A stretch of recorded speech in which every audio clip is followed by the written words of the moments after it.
শুরু করি। হ্যাঁ হ্যাঁ, শুরু কর। হ্যাঁ, ভাষালিপি আয়োজিত আজকে আমাদের যে অনুষ্ঠান, তার বিষয় হচ্ছে অনুবাদ সাহিত্য। মানে আমাদের আমাদের আজকে কথা বলবো, অনুবাদ করেছেন যারা এখানে আছেন: রুদ্র কিংসুক, সৌভিক দে সরকার, সুরিত শহীদুল্লাহ, আর আমাদের এই সব অনুবাদ বইগুলোর যিনি প্রচ্ছদ করেছেন সঞ্জীব চৌধুরী। আমরা এই আলোচনায় প্রথমেই রুদ্র কিংসুকের কাছে যাচ্ছি। রুদ্র কিংসুককে দেখতে পাচ্ছি না, কোথায় উনি বেরিয়ে গেলেন? আচ্ছা, ঠিক আছে, আমরা তাহলে সৌভিক দে সরকারকে আজকে জিজ্ঞেস করছি যে তার একটু পরিচয় দিয়ে নি, যদিও আমি দশক ধরে বলবো না, তবুও তিনি আগের দিন এই দশক নিয়ে কথা হয়েছে, তবুও বলছি 9 দশকের কবি। তার এনার নিজস্ব কবিতার পাশাপাশি ইনি অনুবাদ করেছেন, এবং ভাষালিপি থেকে সৌভিকের বেশ কয়েকটি অনুবাদের বই বেরিয়েছে। প্রথম ছিল খুলিও কর্তাসার, তারপর নামদেও ধাসাল, শাম চাচাকে লেখা চিঠি, এবং এবার বেরিয়েছে এসপাদার কবিতা। হ্যাঁ, তো সৌভিককে আমি এই যে শাম চাচাকে লেখা চিঠি, সৌভিককে আমি বলছি প্রথমে তুমি কিছু একটু বলো, কারণ তুমি কেন হঠাৎ অনুবাদ করতে এলে, মানে নিজের কবিতার পাশাপাশি কেন তুমি অনুবাদে এলে, এবং কেনই বা এদের কবিতা অনুবাদ করলে, সেটা। আরো তাছাড়া তোমার আরো অনেক বই আছে, যেটা তো সেই বইগুলোর কথাও তুমি বলো। এবং এইটাই আমার তোমার কাছে আজকে প্রশ্ন, যে তুমি হঠাৎ অনুবাদ করতে এলে কেন, কেন তোমার ভালো লাগলো, যাদেরকে অনুবাদ করেছো তাদের কথা ভাবলেই বা কেন। এবং তারপর আমি কয়েকটা নিশ্চয়ই কবিতা শুনবো, এবং শাম চাচাকে লেখা চিঠি থেকে পরে আমরা একটু শুনবো তোমার কাছ থেকে। সবাইকে শুভ সন্ধ্যা। ভাষালিপির এই অনুষ্ঠানগুলো এই করোনা আক্রান্ত দিনগুলোতে একটা বড় প্রাপ্তি হয়ে উঠছে। নবনীতা দি আমাকে বললেন অনুবাদের ব্যাপারে কথা বলার বিষয়। আসলে যখন লেখালেখি শুরু করি আর কি, 90-এর প্রায় প্রথম দিকটা থেকে আমরা লিখতে শুরু করেছিলাম। 95 সালে আমার প্রথম কবিতার বই বেরিয়েছে।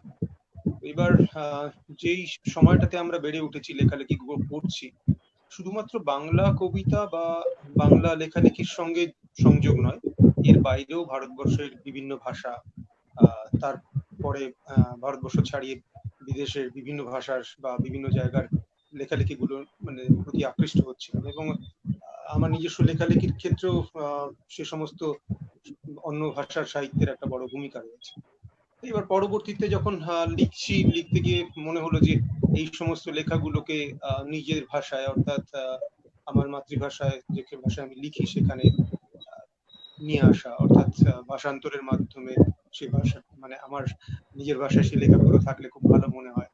তো এইভাবেই শুরুটা। আর আরেকটা বিষয় দাঁড়িয়ে যায় যে কিছু পছন্দের লেখা তো থাকে, পছন্দের লেখক থাকে, তাদের সঙ্গে মানে পড়তে গিয়ে তাদেরকে মনে হয়েছে বারবার করে যে তাদের লেখাগুলো আমার ভাষায় থাকলে কেমন হয়। এই একটা জায়গা থেকে শুরু হয় বিনিময়ের ব্যাপারটা। আর আরো পরবর্তীতে যেটা মনে হয়েছে যে বিভিন্ন জোন, সেই সমস্ত জোনগুলো হয়তো অনুবাদ হয়নি, বা সেই অনুবাদ এই সাম্প্রতিক সময় সেই লেখাগুলো হওয়া দরকার, এই একটা জায়গা কোথাও নাড়া দিত। ফলে এইসব মিলিয়েই অনুবাদের কাজে এগিয়ে আসা, অনুবাদের কাজ করতে শুরু করা। যখন আমি শ্যাম চাচাকে করি, শ্যাম চাচা মান্টোর প্রতি তো আমাদের একটা প্রত্যেকেরই একটা অসম্ভব মানে ভালোবাসা রয়েছে, আমি এর আগেও বলেছি আর কি বিভিন্ন জায়গায়।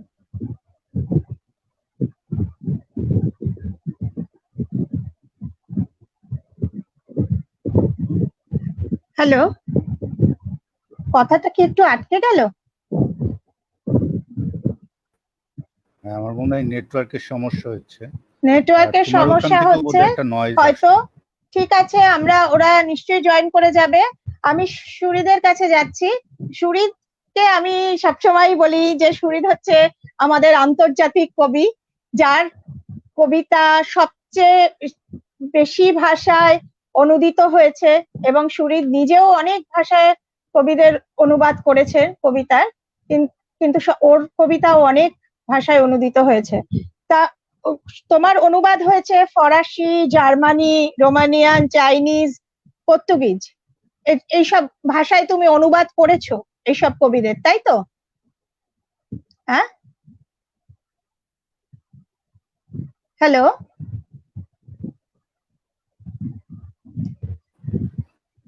হ্যাঁ, হ্যাঁ, তুমি ঠিকই বলেছো যে এইসব ভাষা, আরো কিছু ভাষা আছে যেমন স্লোভেনিয়ান, এসব ভাষা থেকে আমি মূলত কবিতা অনুবাদ করেছি। আর তুমি যেগুলি বললে ওইসব ভাষায় আমার কবিতা অনুদিত হয়েছে আর কি। হ্যাঁ হ্যাঁ, অনুদিত হয়েছে, এবং তুমি নিজেও তোমার কবিতাও অনেক ভাষায় অনুদিত হয়েছে। সেটা হচ্ছে ফরাসিতে তোমার কবিতা অনুদিত হয়েছে, চাইনিজ, এখন একটা পোস্টকার্ড দেখলাম চাইনিজ, বেজিং থেকে বেরিয়েছে বোধহয়, তোমার কবিতা চাইনিজ ভাষায় তারা পোস্টকার্ড করেছে। আর তুমি যদি একটু বলো যে তুমি কেন এই যে এদেরকে কেন অনুবাদ করতে এলে, নিশ্চয়ই ভালো লাগার, এটা তো একটা অবশ্যই যে যার কবিতা পড়ছো তার মানে সেই কবির কবিতা তোমার ভালো লাগছে, তাই জন্য তোমার মনে হচ্ছে যে সেটাকে নিজের ভাষায় নিয়ে আসা, তাই তো? আমার আসলে খুব যে চিন্তা করে শুরু করা তা কিন্তু নয়। আমার অনুবাদটা অনেকটা বলা যায় যে আমার পড়ার একটা ধরন। আমি যে কবিকে পড়ি আসলে অনুবাদ করতে গিয়ে আসলে মানে পড়তে গিয়েই আসলে অনুবাদ করি। বলা যায় যে মানুষ তো বিভিন্ন রকম ভাবে পড়ে, বিভিন্ন ভাবে পড়ে। আমার পড়ার ধরনটা আসলে অনুবাদ করতে করতে পড়া। আমাদের দেশে মানে বাংলাদেশে একজন জ্ঞানী মানুষ ছিলেন আব্দুর রাজ্জাক। তো ওনার নিজের লেখা কোনো বই নেই, কিন্তু উনি বেশ শ্রদ্ধেয় আমাদের এখানে। উনি বলতেন যে একজন মানুষ একটা বই যে পড়েছে সেটা কিভাবে বোঝা যাবে? বোঝা যাবে তখনই যখন তিনি যদি ওই বইটা পুনর্লিখিত করতে পারেন, নিজের মতো করে লিখতে পারেন। তো অনেকটা আমার অনুবাদের প্রেরণাটাও ওইখান থেকে, যে আমি যে পড়ছি পড়তে পড়তেই আসলে, কিংবা অনুবাদ করতে করতে আসলে পড়ছি, দুভাবেই বলা যায়। আর আগ্রহটা ছিল এই যে আমি যে সময় লিখতে এসেছি সেই সময় পৃথিবী আর কোথায় কেমন লেখা হচ্ছে, মূলত সেই অনুসন্ধান থেকেই এদের কাছে পৌঁছানো। হ্যাঁ, বিশ্ব কবিতা মানে সমকালীন বিশ্ব কবিতার প্রতি একটা আগ্রহ, সেটা থেকেই তো। হ্যাঁ, এবং দেখা যাবে যে মানে তরুণ কবিকে বলিতে যেসব ক্লাসিক মাস্টাররা যোগ হয়েছেন তা বাদ দিয়ে যদি কবিতার কথা বলো, তাহলে আমি যাদের কবিতা অনুবাদ করেছি বেশিরভাগই আমার মতো বয়সী, অথবা আমার চেয়ে 2-4 বছর বড়, অথবা 2-4 বছর কম, এই টাইপের। মানে আমি এই সময়ের পৃথিবীতে আর যারা লিখছেন যেখানে আমার ভাষাটা পৌঁছচ্ছে না, কিংবা তাদের ভাষাটা আমাদের কাছে আসছে না, তারা কিভাবে দেখছেন পৃথিবীকে, সেইটা জানার আগ্রহ থেকে মূলত অনুসন্ধান এবং তাদের কবিতা অনুবাদ করা। হ্যাঁ, যেমন লিন্ডা মারিয়া বারোজের তুমি কবিতা অনুবাদ করেছো, তার কবিতা ভাষালিপি থেকেই বেরিয়েছে, হাইওয়ে এ4 ও অন্যান্য কবিতা, তাই তো? এবার তার আরো একটা বই তুই অনুবাদ করেছিস, আরো একটা কবিতার বই, যেটা অবশ্য বোধহয় বাংলাদেশ থেকেই বেরিয়েছে, আর ঢাকা থেকে। আর তোর নিজের কবিতাও তো ফরাসিতে অনুদিত হয়েছে। হ্যাঁ, কবিতা তো অনেক ভাষায় অনুদিত হয়েছে, কিন্তু ফরাসিতে তো হয়েছে, একটা বই বেরিয়েছে। হ্যাঁ, ফরাসিতে, হ্যাঁ হ্যাঁ হ্যাঁ, আমার একটা বই ওখান থেকে বেরিয়েছে, 2018-এ। আচ্ছা, আর তাহলে এবার কি একটু কবিতা শুনবো, না আগে সবার সাথে কথা বলে নেব তারপরে আমরা কবিতা শুনবো? তাহলে রুদ্রর সাথে আগে কথা বলে নি, তারপর আমরা কবিতা দিকে যাব। রুদ্র কিংসুকের সাথে কথা বলতে গেলে আমাদের ভাষালিপির একটা কথা বলতে হয়। ভাষালিপি থেকে 2007-এ প্রথম বই, অনুবাদেরই বই বেরোয়। ভাষালিপি প্রকাশনা শুরুই হয় একটি অনুবাদের বই দিয়ে, উৎপল কুমার বসু সাফো। সেই সাফো রুদ্রর হাতে পৌঁছয় এবং সেটা দেখে ও ফোন করে এবং বলে যে ও কিছু অনুবাদ করেছে প্রাচীন গ্রিক কবিতার, আমরা ইন্টারেস্টেড কিনা সেটা ছাপার জন্য। এবং ভাষালিপি তখন নতুন। প্রথমে আমি অবাক হই যে উৎপল কুমার বসু একটি নতুন মানে ইয়েকে এরকম তার সাফর মতন একটি বই দিয়েছিলেন, যেটা দিয়ে ভাষালিপির যাত্রা শুরু। তারপর রুদ্র সেইটা এত তরুণদের অনুপ্রাণিত করেছিল যে সেটার পরে রুদ্র আমাদের সাথে যোগাযোগ করে এবং আমরা ওর প্রাচীন গ্রিক কবিতার পাণ্ডুলিপি আমাদের হাতে আসে। তো রুদ্র তো প্রচুর গ্রিক কবিতা অনুবাদ করেছো, একটা করেছেন, একটা হচ্ছে তো প্রাচীন গ্রিক কবিতা, সাম্প্রতিক গ্রিক কবিতা ম্যাক্সিমাম বোধহয়, তারপর একটা নতুন গ্রিসের কবিতা, এরকম কিছু আছে। গ্রিসের নতুন কবিতা, গ্রিসের নতুন কবিতা, আমাকে শোনা যাচ্ছে আমার কথা? হ্যাঁ হ্যাঁ গ্রিসের শোনা নতুন যাচ্ছে। কবিতা, তাহলে আপনি একটু বলুন, আপনি কেন হঠাৎ গ্রিস? প্রথমত আমার মনে হয় যে গ্রিক এই ভাষাটার উপর আপনার একটা বোধহয় দুর্বলতা আছে, এবং সেই নাটক গ্রিক ইয়ের উপর। তাহলে একটু সেটা একটু শুনি, একটু আপনার মুখ থেকেই শুনি। হ্যাঁ, আমি কয়েক মিনিট একটু অফ হয়ে গিয়েছিলাম। হ্যাঁ ঠিক আছে, তো নেটের প্রবলেমের জন্য হতেই পারে, এটা আমাদের মেনেই নিতে হবে যে নেটের প্রবলেমে আমাদের এরকম হবে। হ্যাঁ বলুন, আমি আপনি প্রথমেই হয়তো শুরু করলে আমি আজকে যেটা করতাম সেটা হচ্ছে মানবেন্দ্র বন্দ্যোপাধ্যায়ের স্মৃতির প্রতি শ্রদ্ধা জ্ঞাপন করি শুরু করছি। কারণ এই মানববাবুর হাত ধরেই, তার লেখার মধ্য দিয়ে, তার অনুবাদের মধ্য দিয়েই আমরা সাহিত্যের একটা নতুন ভূখণ্ডকে আবিষ্কার করেছি। ইউরোপ আমেরিকার ডমিনেন্ট ডিসকোর্সের বাইরে অন্য রকমের যে একটা সাহিত্য হতে পারে, সমৃদ্ধ সাহিত্য, সেটা মানববাবুই আমাদের হাত ধরে সেই নতুন ভূখণ্ডে আমাদের নিয়ে গেছেন। এই জন্য তার স্মৃতির প্রতি আমাদের সকলের তরফ থেকে শ্রদ্ধা জ্ঞাপন করছি। তারপরে দু চার কথা, সেটা হচ্ছে গ্রিক কবিতার প্রতি আমার যে আগ্রহটা, সেটা মূলত এমএ পড়ার সময় থেকে। মানে আমি যখন এমএ পড়লাম তখন আমি একটা পেপার আমার ছিল, স্পেশাল পেপার, গ্রিক লিটারেচার, বিশেষ করে গ্রিক ট্র্যাজেডি। তো আমাদের যিনি মাস্টারমশাই ছিলেন, তিনি এমন করে পড়াতেন যে মনে হতো গোটা গ্রিসটাকে তিনি ক্লাসরুমের মধ্যে এসে হাজির করেছেন। তো মূলত শ্যামল কুমার সরকার, তিনি আমাকে অনুপ্রাণিত করেছেন এই গ্রিক সাহিত্যে আরো নিবিড়িত পাঠের দিকে আর কি। তো যে নাটক আমি পড়েছি তার বাইরেও আমি প্রচুর নাটক পড়েছি। তখন আমার প্রশ্ন এটা ছিল আমার মনে, যে গ্রিক সাহিত্য কি শুধু নাটক নিয়ে? সেই অনুসন্ধান করতে গিয়ে আমি দেখলাম না, যে সময় সোফোক্লেস, আইসকিলুস বা ইউরিপিডিস লিখছেন, সেই পাশাপাশি সেই সময় গ্রিসে কিন্তু প্রচুর পরিমাণে লিরিক কবিতা লেখা হচ্ছে। সেখানে সাফোর মতো কবি আছেন, আলকায়েস মতো কবি আছেন। তখন আমি ঠিক করি যে এই সব কবিতা আমি অনুবাদ করতে শুরু করবো আর কি। তো একটু একটু করেই অনুবাদ করতে থাকি আর কি। মূলত এই ভালো লাগা থেকে এই অনুবাদগুলো করি এবং বুঝবার চেষ্টা করি যে এই এত কালে, এত বছর আগে তারা কিভাবে আধুনিক যে ভাবনা তারা ভেবেছেন, তাদের লেখার মধ্যে এই আধুনিক আবেগ, আধুনিক মনন প্রকাশ পায় কিভাবে। তো সেইভাবেই এগুলো হয়ে উঠেছে আর কি। তারপরে উৎপলদার বইটা দেখে আমি অনুপ্রাণিত হয়েছিলাম যে ভাষালিপির সঙ্গে যোগাযোগ করে এই প্রাচীন গ্রিক কবিতা, এই বইটা ছাপা হবে আর কি, বা ছাপা যায় কিনা। তো সেইটা সূত্র ধরেই শুধু ভাষালিপিকে পেলাম না, পেলাম দুজন অত্যন্ত ভালো মানুষ, সঞ্জীবদা এবং আমার খুব পারিবারিক বন্ধু। তো এইভাবেই শুরু হয়েছিল গ্রিক কবিতার চর্চা, গ্রিক কবিতার অনুবাদ। পরবর্তীকালে আমি সাম্প্রতিককালে গ্রিক কবিতা অনুবাদ করেছি এবং একদম আমার সমসাময়িক, আমার চেয়ে ছোট, তাদের জন্ম 80s-এ, আমি অনুবাদ করেছি। আর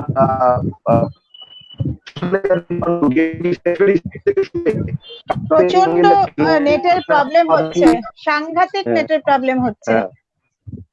হ্যাঁ শোনা যাচ্ছে না? হ্যাঁ এবার শোনা যাচ্ছে, বলুন বলুন। ইকো হচ্ছে, একটা ইকো হচ্ছে। আধুনিকদের যে কবিতা, সেটা আমি গিয়র্গিস সেফেরিস থেকে শুরু করেছি। সেটা একদম 92-তে যাদের জন্ম, 90s-এ যাদের জন্ম, আর্লি 90s-এ, তাদের কবিতাও আমি দু চারজনের কবিতা আমি অনুবাদ করেছি। এবং আমার এই পর্যন্ত 4টে গ্রিক কবিতার অনুবাদের বই বেরিয়েছে। এবং যে ওরা একটু প্রবলেম হচ্ছে, সাউন্ডে প্রবলেম হচ্ছে, সাউন্ডে প্রবলেম হচ্ছে রুদ্র।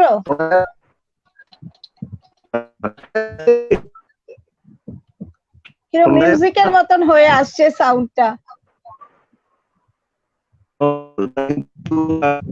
এটা নেটের প্রবলেম হচ্ছে বোধহয়।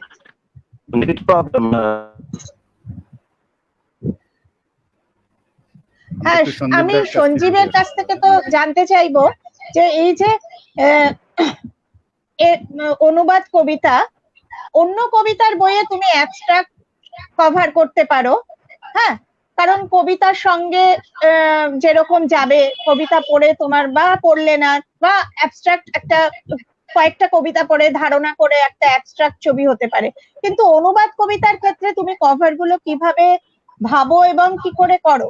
এবং এইখানে প্রশ্ন আমার আরেকটা আছে, শামচাচাকে লেখা চিঠি, এই এই বইটির কভারের সময় আমি দেখেছি তুমি মান্টোর ছবি বেছেছো, যে এই ছবিটি তুমি রেখেছো, সবাইকে বলছি যে সঞ্জীব এই ছবিটি রেখেছে, কিন্তু সঞ্জীব এঁকেছে কিন্তু অনেকগুলো ছবি আঁকার পরে সঞ্জীব এই মন্টোর এই ছবিটা আঁকাটা রাখলে কেন?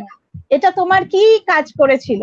তুমি তো অনেকগুলো ছবি এঁকেছিলে, অনেকগুলো, আমি নিজে দেখেছি সেগুলো, তাই তুমি হঠাৎ এই ছবিটা তোমার এই শামচাচাকে লেখা চিঠির কভারে তুমি এই আঁকাটা দিলে কেন? আচ্ছা, যেটা হচ্ছে যে এমনি যেমন শামচাচাকে লেখা চিঠি এটা নিয়ে যদি বলি, তো আসলে এটা তো ওইভাবে কোনো ছবি হয় না, মানে প্রচ্ছদে ওইভাবে কোনো ছবি হয় না ওইভাবে। এবার দেখলেন যে শামচাচাকে লেখা চিঠি মানে একটা কাল্পনিক একটা চিঠি, ঠিক সেই সময় দাঁড়িয়ে মান্টো এগুলো লিখেছিলেন।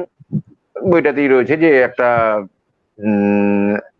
একটা ইয়ে হয়েছিল, কন্ট্যাক্ট হয়েছে, সেইভাবে আর কি করা। এখানে যেমন শামচাচা এমনি মান্টো চশমা পড়া, মান্টোর সব ছবিগুলি মান্টো এমনি চশমা পড়া, কিন্তু আমি এখানটা চশমা চালিয়ে রেখেছি। একটা ছবি দেখেছিলাম এবং সবচেয়ে যেটা আমার আকৃষ্ট করে সেটা তার চোখ দুটো, ওই যে বিদ্রুপ, ওই যে চোখের মধ্যে দিয়ে যে একটা যে যেন আগুন বেরিয়ে আসছে, একটা বিদ্রুপ, একটা রাগ, ক্ষোভ সমস্যা নেই চোখে। আর প্রচ্ছদটাকেও রেখেছি আমি ব্ল্যাক অ্যান্ড হোয়াইটই রেখেছি, এটা ছাপা হয়েছিল হচ্ছে মাল্টি কালারই ছাপা হয়েছিল, কিন্তু খুব কনসাসলি ওটাকে ব্ল্যাক অ্যান্ড হোয়াইটই রেখেছি। এবং ওই যে চোখের মধ্যে রাগ, ক্ষোভ, ঘৃণা সমস্ত কিছুই রেখে ওই তির্যক দৃষ্টি তাকানো, এই ব্যাপারটাকে আমি খুব কনসাসলি রেখেছি। যদিও আমি মানে বলতে পারি যে কবিতার বইয়ের ক্ষেত্রে যেমন রুদ্রকিংসকের প্রাচীন গ্রিক কবিতা, এখানে যে পাত্রটা রাখা হয়েছে সেটা প্রাচীন এরকম মানে গ্রিসের এরকম প্রাচীন পাত্র, এরকম ভীষণ রকম ভাবে অলংকার তাদের করা থাকতো, আঁকা থাকতো, এরকম ভাবে মানে রিলিফ কাজ থাকতো। এইভাবে একটা ছবি নিয়ে সেই পুরোনো দিনের সেই পুরোনো প্রাচীন গ্রিকটাকে ধরি, ওটা একটা চেষ্টা। এটা রুদ্রর সাথে একটা কথাবার্তা বলে নিয়ে এরকম ভাবেই এটা রাখা হয়েছে। বা আমি পরে আসছি যে যেটা গৌতমদার করা হয়েছিল, গৌতম বসু গিলগামেশ, গিলগামেশের রাখা হয়েছে যে এটাও গৌতমদের সাথে কথাবার্তা বলেই সেটা রাখা হয়েছে, কিচ্ছু নয়, শুধুমাত্র গিলগামেশ কাব্য, গিলগামেশ এই নামটা ওরকম ভাবে ঠিক ওই হরফেই, এই হরফটা তো আমি জানি না, সেটা গৌতমদা এনেছিলেন ওইভাবে। আমি বললাম যে তাহলে পরে এটা অতি সাদামাটা ভাবে এইভাবেই রাখা যেতে পারে। গৌতমদা তো এমনি প্রচ্ছদের ইয়েতে থাকে না খুব একটা, তো এটা দেখার পর গৌতমদা খুব খুশি যে হ্যাঁ এরকমই হওয়া উচিত। এবার আমি নিজের কথা দিয়ে বলতে পারি প্রচ্ছদের ক্ষেত্রে, প্রচ্ছদ মানে আমার বলাটা হয়তো একটু লেন্দি হয়ে যেতে পারে, আমি একটু বলে দিও। সেটা হচ্ছে যে প্রচ্ছদেই এখন এই যে আমরা যে প্রচ্ছদ ব্যবহারটা করি, হ্যাঁ আচ্ছা এটা বলে নিয়ে আমি তারপর বলছিলাম যে কিছুটা কথা, হ্যাঁ না বলো, আমি আবার পরে ফিরে আসবো। এই যে প্রচ্ছদ যেটা এখন যে আমরা প্রচ্ছদ দেখি, এটা খুব সম্ভব বোধহয় মানে এই 20 শতাব্দীতে বোধহয় মানে রাশিয়া থেকেই প্রথম এই এখন যে আমরা প্রচ্ছদ যা করি, রাশিয়াতে বিপ্লব হওয়ার পর 1920 সাল থেকে এই ধরনের প্রচ্ছদ, মানে প্রথমে যেটা ছিল যে এরকম ভাবে লিথো, তারপরে হাফ টোন, এখন তো মডার্ন এরকম ভাবে অফসেট এরকম ভাবে।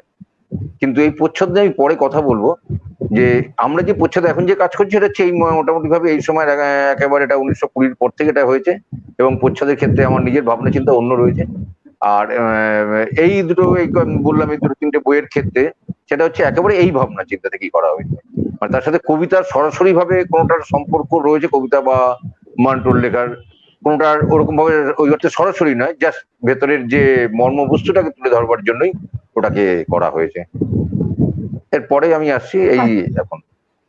আচ্ছা, আমরা তাহলে খানিকটা কিছু কবিতা শুনে নিই এবং তারপরে আমরা আবার আলোচনায় মানে আবার আমরা আড্ডায় ফিরবো। তাহলে সুরিদ কিছু কবিতা শোনা।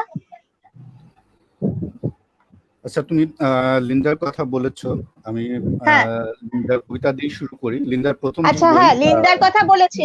আর নতুন যে একজনের অনুবাদ করছিস তুই, পর্তুগিজ কবি, তার কবিতাও আমাদের দু একটা শোনাস। অবশ্যই আমি চেষ্টা করবো সবারই শোনানো। হ্যাঁ, লিন্ডার রেজার ব্লেডে তৈরি বাড়ি, এই বইটি আসলে একটি ওর পেন্টালজি বলে আর কি, 5টা বইয়ের পরিকল্পনার প্রথম বই। এবং এই বইটি ফরাসি সাহিত্যের সবচেয়ে গুরুত্বপূর্ণ পুরস্কার যেটা গিয়াম অ্যাপোলিনিয়ার প্রাইজ, সেটা পাই 2006 সালে। এবং 2016 সালে 10 বছর পূর্তিতে আমি এই বইটা তখন অনুবাদ করি। এটা নিয়ে অনেক গল্প আছে, কিন্তু আমি একটু কবিতাতেই যাই বরং। এই কবিতাটা পড়ছি, খনির। আচ্ছা, কবিতা এখন যা, তারপর আমরা শুনবো গল্প। হ্যাঁ, খনির ঘোড়া, খনি মানে মাইনিং যেটা আর কি, খনিতে যে ঘোড়া ব্যবহার হয়। এই কবিতাটি আমি পড়ছি এজন্যই যে লকডাউনের কালে, সোকল্ড লকডাউনের কালে আমরা যে দেখলাম শ্রমিকদের ঘরে ফেরা এবং শ্রমিকদের যে জীবন, এবং নিজ দেশে যাদেরকে পরিযায়ী বলে ঘোষণা দেওয়া হচ্ছে, এবং আমরা সবাই মেনেও নিচ্ছি পরিযায়ী মানুষ, মেনেও নিচ্ছি এটা সত্যি সত্যি। তাহলে লিন্ডার এই কবিতাটা এই 2005-6 লেখা, এই 20-22 বছরের একটা মেয়ে, সে শ্রমিকদের জীবন কিভাবে ধরেছে খনির ঘোড়া, মানে একটা ঘোড়াতে সিম্বলাইজ করে, এটা খুব আকৃষ্ট করতে পারে আমাদের। আমি পড়ছি। খনির ঘোড়া। যে বাড়িটি তোমাকে মানুষ করেছে, সম্ভবত এক রাতে সেই তোমাকে শুনিয়েছে খনির ঘোড়াদের সকল কাহিনী। খনির ঘোড়ারা জন্মায় ও বাঁচে মাটির গভীরে। টানেলের দেয়ালে দেয়ালে গাঁথা ওদের ঘর ও টেবিল, সেখানে ওরা খায় কয়লা ও অন্ধকারের বড় বড় টুকরো সব। প্রদীপের আলোয় ওরা খায় হাতড়িয়ে হাতড়িয়ে, আর সশ্রম কারাবন্দির মতো অন্ধভাবে টানতে থাকে কয়লার গাড়ি। এভাবে টেনে চলে প্রতিদিন, প্রতিটি মুহূর্ত, যতক্ষণ ঘোড়াদের দেহে থাকে প্রাণ। তারা বয়ে আনে আলো মাটির উপরে, কিন্তু মাটির ওপরে আলোর পৃথিবীতে ওরা টিকতে পারে না। এমনকি তখনও যখন ওরা খনি থেকে মুক্ত হয়ে অবসরে থাকে। কেননা পৃথিবীতে ওরা আসে বাঁধা চোখ নিয়ে, ওদের কপালে লেখতে থাকে অন্ধকার। আর এভাবেই ওরা বেঁচে থাকে আরো কটা দিন, চুপচাপ। ভেঙে পড়া আস্থা বলে, খনির উঠোনে হাওয়া ও সুগন্ধ তাদের কাঁপুনি ধরাই শুধু। চোখ বাঁধা, যতক্ষণ না তারা আবার ঢুকে পড়ে নতুন এক মাটির গভীরে। তাদের নিবাস চিরদিন অন্ধকার। ধন্যবাদ। বাহ, আরেকটা পর।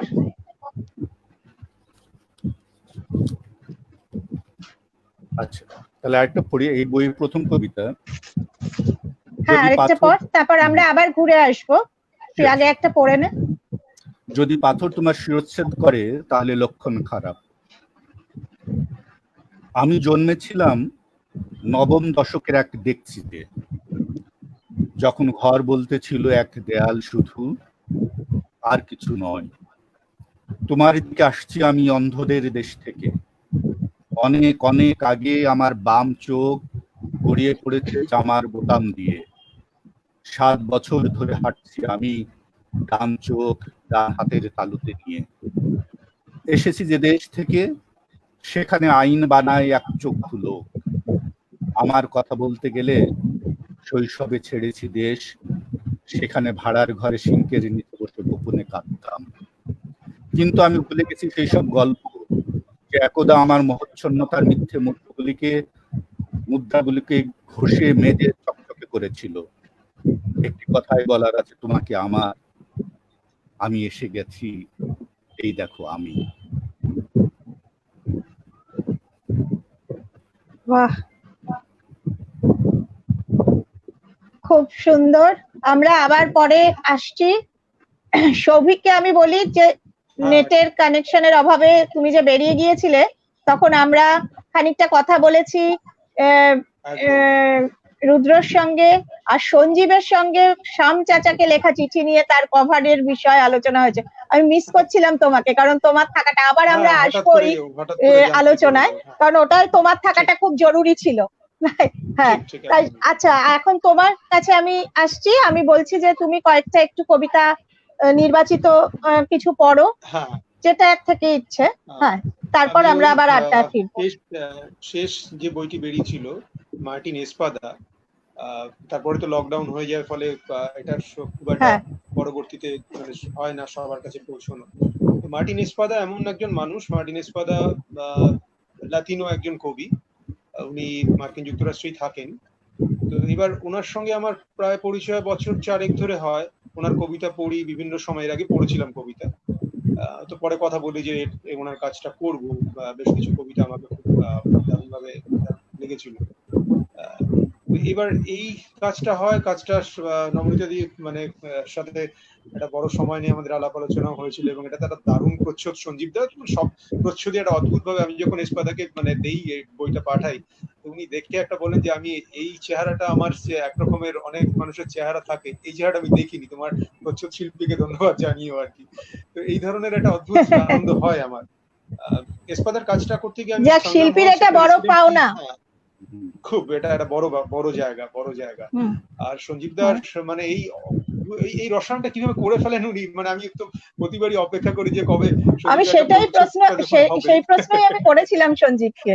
আমরা পরে ফিরবো সেই আলোচনায়, তুমি একটু কবিতা। আমি কবিতা পড়ছি, মার্টিন এসপাদার কয়েকটা কবিতা পড়ছি।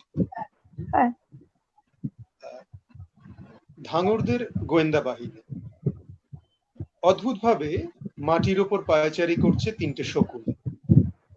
ডানাগুলো এমন ভাবে মুড়ে রেখেছে মনে হচ্ছে যেন ইউনিফর্মের খসখসে ওভারকোট পরা 3জন পালিয়ে বেড়ানো কর্নেল। ওরা এখানকার পুরো ভূগোলটাই চেনে, প্রতিটা অ্যাম্বুশ, হানাদারদের প্রতিটা হামলার খবর রাখে ওরা। খোলা কবর থেকে বের হয়ে থাকা হাতগুলোর দিকে তাকিয়ে স্যালুটের ভঙ্গিমায় ওরা বাঁকানো ঠোঁটগুলো নাড়ল। ধাঙড়দের গোয়েন্দা বাহিনী গ্রামের সব জায়গায় ঘুরে বেড়াচ্ছে, খুঁটিয়ে খুঁটিয়ে নজর রাখছে সবকিছুর ওপর, বিশেষ করে লাশগুলোকে, জ্যান্ত মানুষের চামড়া পরিয়ে মিছিলে হাঁটানোর মুহূর্তের ওপর। চার্চের পাহারাদার জর্জ যে কাজ ছেড়ে দিয়েছিল। কেউ আমাকে জিজ্ঞেস করতো না যে আমার বাড়ি কোথায়, সবাই মনে করতো আমি পাহারাদারদের দেশ থেকেই এসেছি। আমি চুপচাপ শুধু মেঝেটা মুছতাম। হন্ডুরাস, শহরের বাইরে রিফিউজি ক্যাম্প, ওরা শুধু এইটুকুই বুঝত। কেউ আমার নামটা ঠিক মতো উচ্চারণও করতে পারতো না। আমি বাথরুমের ভেতরেই যা কিছু ফুর্তি করতাম, কোমরটাকে স্তূপের বাটির মতো নাড়তাম, আমার নামের মধ্যে যে স্প্যানিশ গান লেগে থাকতো সেটা উবে যেত যখন অতিথিরা টয়লেট পেপার নিয়ে অভিযোগ করত। ওরা যেটা বলতো সেটা অবশ্য সত্যি ছিল, আমি সব বুঝতে পারতাম, কিন্তু আমার স্বভাবটা ভালো ছিল না। কেউ জানতো না যে আমি আজ রাতেই কাজ ছেড়ে চলে যাব। ঘর মোছার ন্যাকড়াটা একা একাই মাথা খারাপ হয়ে যাওয়া জল শামুকের মতো ছাই রঙের দাঁড়া বের করে মেঝেটা শুকতে থাকবে, আর সবাই ওটাকে জর্জ বলে ডাকবে।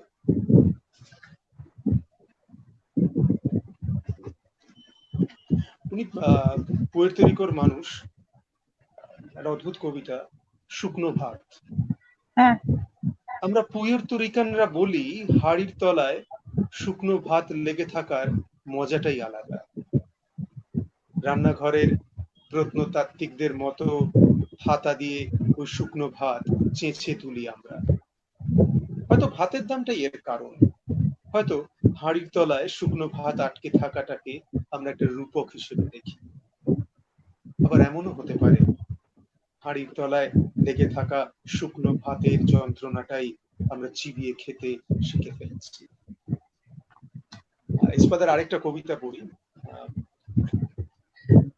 এটা ওনার স্ত্রীর জন্য লেখা। বইটা যখন হচ্ছিল তখন অনেক কবিতাই হয়ে গেছে, নির্বাচিত কবিতা হিসেবে প্রায় 20-25 বছরের দীর্ঘ সময়ের লেখালেখি হয়েছে। তো আমি সেগুলো আবার ওনার সঙ্গে কথা বলছি। উনি একটা কবিতা বললেন যে আমার খুব ব্যক্তিগত একটা কবিতা রয়েছে, সেটা তুমি রাখো। ওনার স্ত্রী ক্যাথরিনকে নিয়ে। আচ্ছা। ক্যাথরিন মারা যাওয়ার পরে উনি লেখেন, পৃথিবীর কোনায় দাঁড়িয়ে থাকা রাক্ষসরা, তোমার মাথার ঘিলুর ওপরে পাতলা পর্দাটা আসলে লুঠেরাদের তৈরি করা মানচিত্র, পথ পথ করে উঠতে থাকা অভিযানের পতাকা, আর ভুল উচ্চারণে লেখা জায়গাগুলো না। তবু আমরা মেঘের মধ্যে দিয়ে ভেসে বেরিয়েছি, এই গোলার্ধের মধ্যেই ঘুরতে ঘুরতে পার করেছি রূপোর নদীগুলো, যতক্ষণ না অব্দি লাল কালি দিয়ে গোল করা সাদা রঙের ঢেঁড়াগুলো আমাদের এসে বলছে স্ট্রোক, হেমারেজ। যেন রাক্ষসরাই শুধুমাত্র এখানে থাকে, পৃথিবীর এই কোনায়, আর কোথাও না। ওই ঝিলটা চোখে পড়ছে, কোনো একটা রাতে কাঠের নৌকো করে ওয়াইনের বোতল নিয়ে যেখানে বেরিয়ে পড়েছিলাম আমরা, তারা ভাসতে থাকা জলের উপর রং মশাল দোলাচ্ছিলাম বারবার। এই কবিতা আপাতত থাকুক, একটু কথা হোক। হ্যাঁ, আমরা তো রুদ্র, আজকে কানেকশনের খুব প্রবলেম হচ্ছে। রুদ্র বেরিয়ে গিয়েছিল, আমরা রুদ্রর কবি ভীষণই প্রবলেম হচ্ছে, খারাপই লাগছে তার জন্য, কিছু করারও নেই অবশ্য।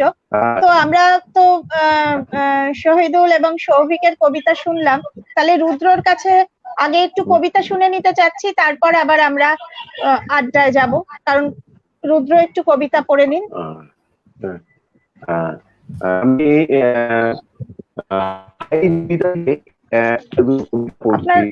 ইকো হচ্ছে একজন,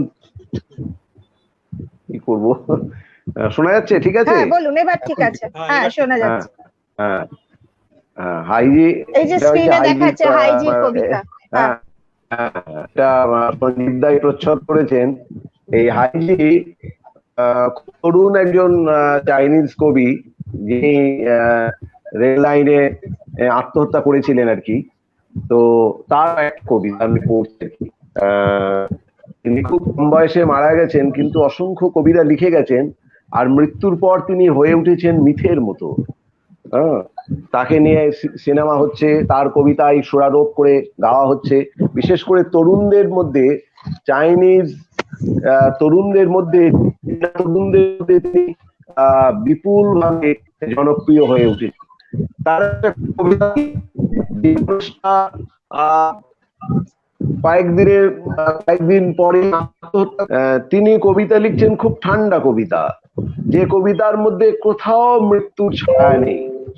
সেই রকম একটা কবিতা পড়ছি, যেটা কয়েকদিন আগে লেখা। সমুদ্র বসন্তের ফুল দেখছি, কাল থেকে আমি হয়ে উঠবো একজন সুখী মানুষ, আর ঘুরে বেড়াবো সারা পৃথিবী। কাল থেকে আমি ভালোবাসবো সবজি সম্ভার,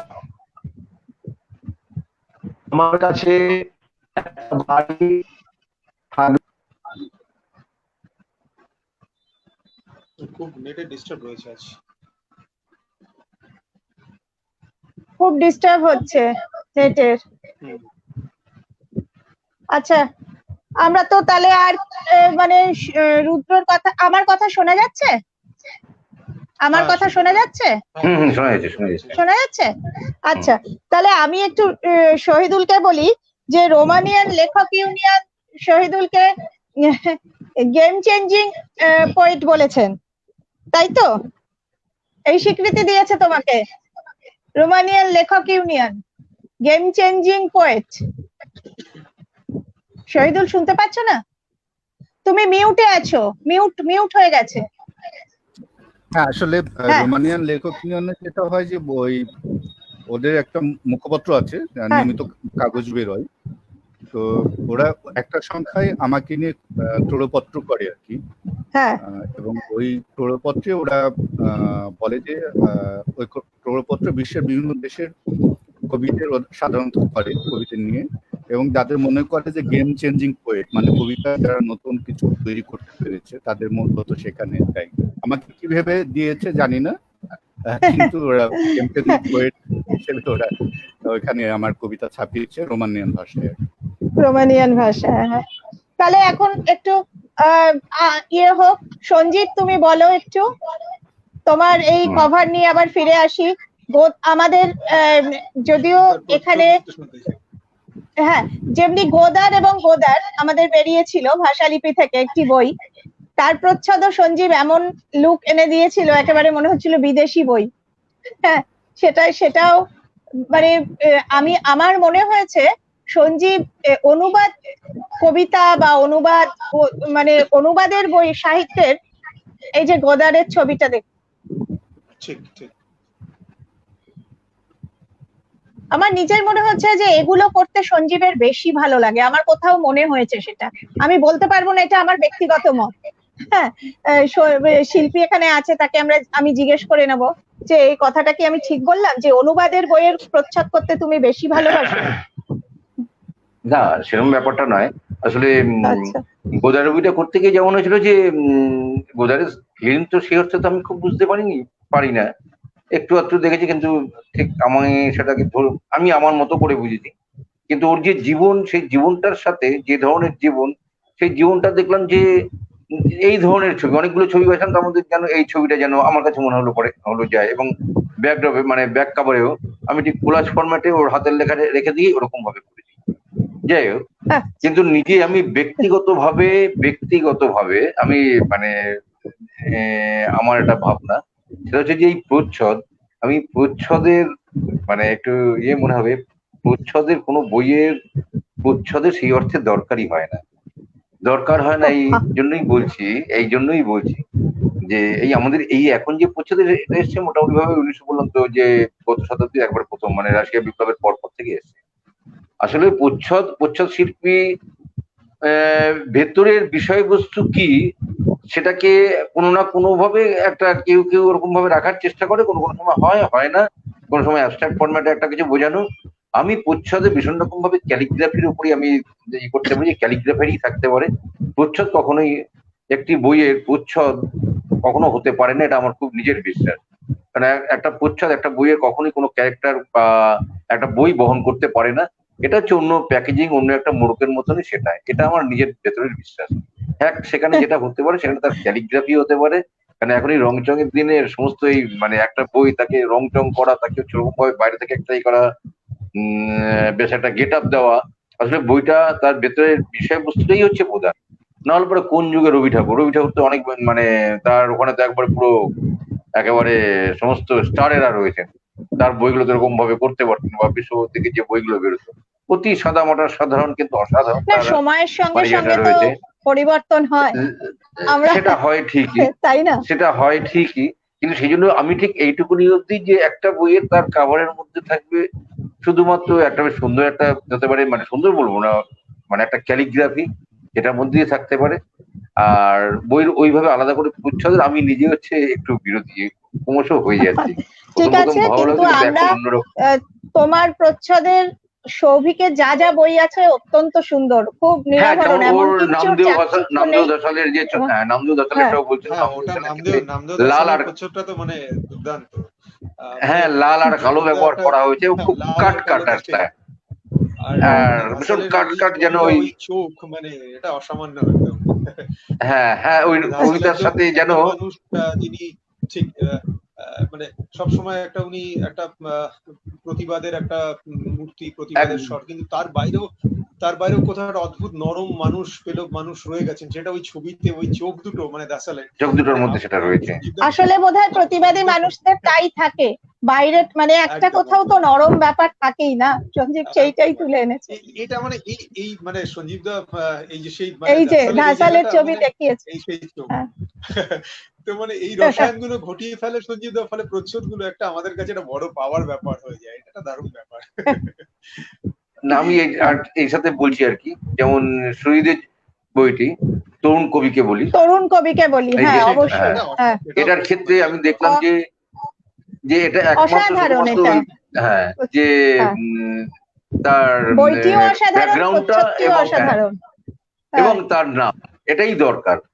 বইটির নাম, কারা রয়েছেন, কাদের লেখা নিয়ে, এবং সিম্পল কিন্তু একটা ব্যাকগ্রাউন্ড, যেই ব্যাকগ্রাউন্ড একটু সোবার যেতে হয়, দেখতে যেতে ভালো লাগে, এইভাবে খুব সিম্পলি রাখা হয়েছে।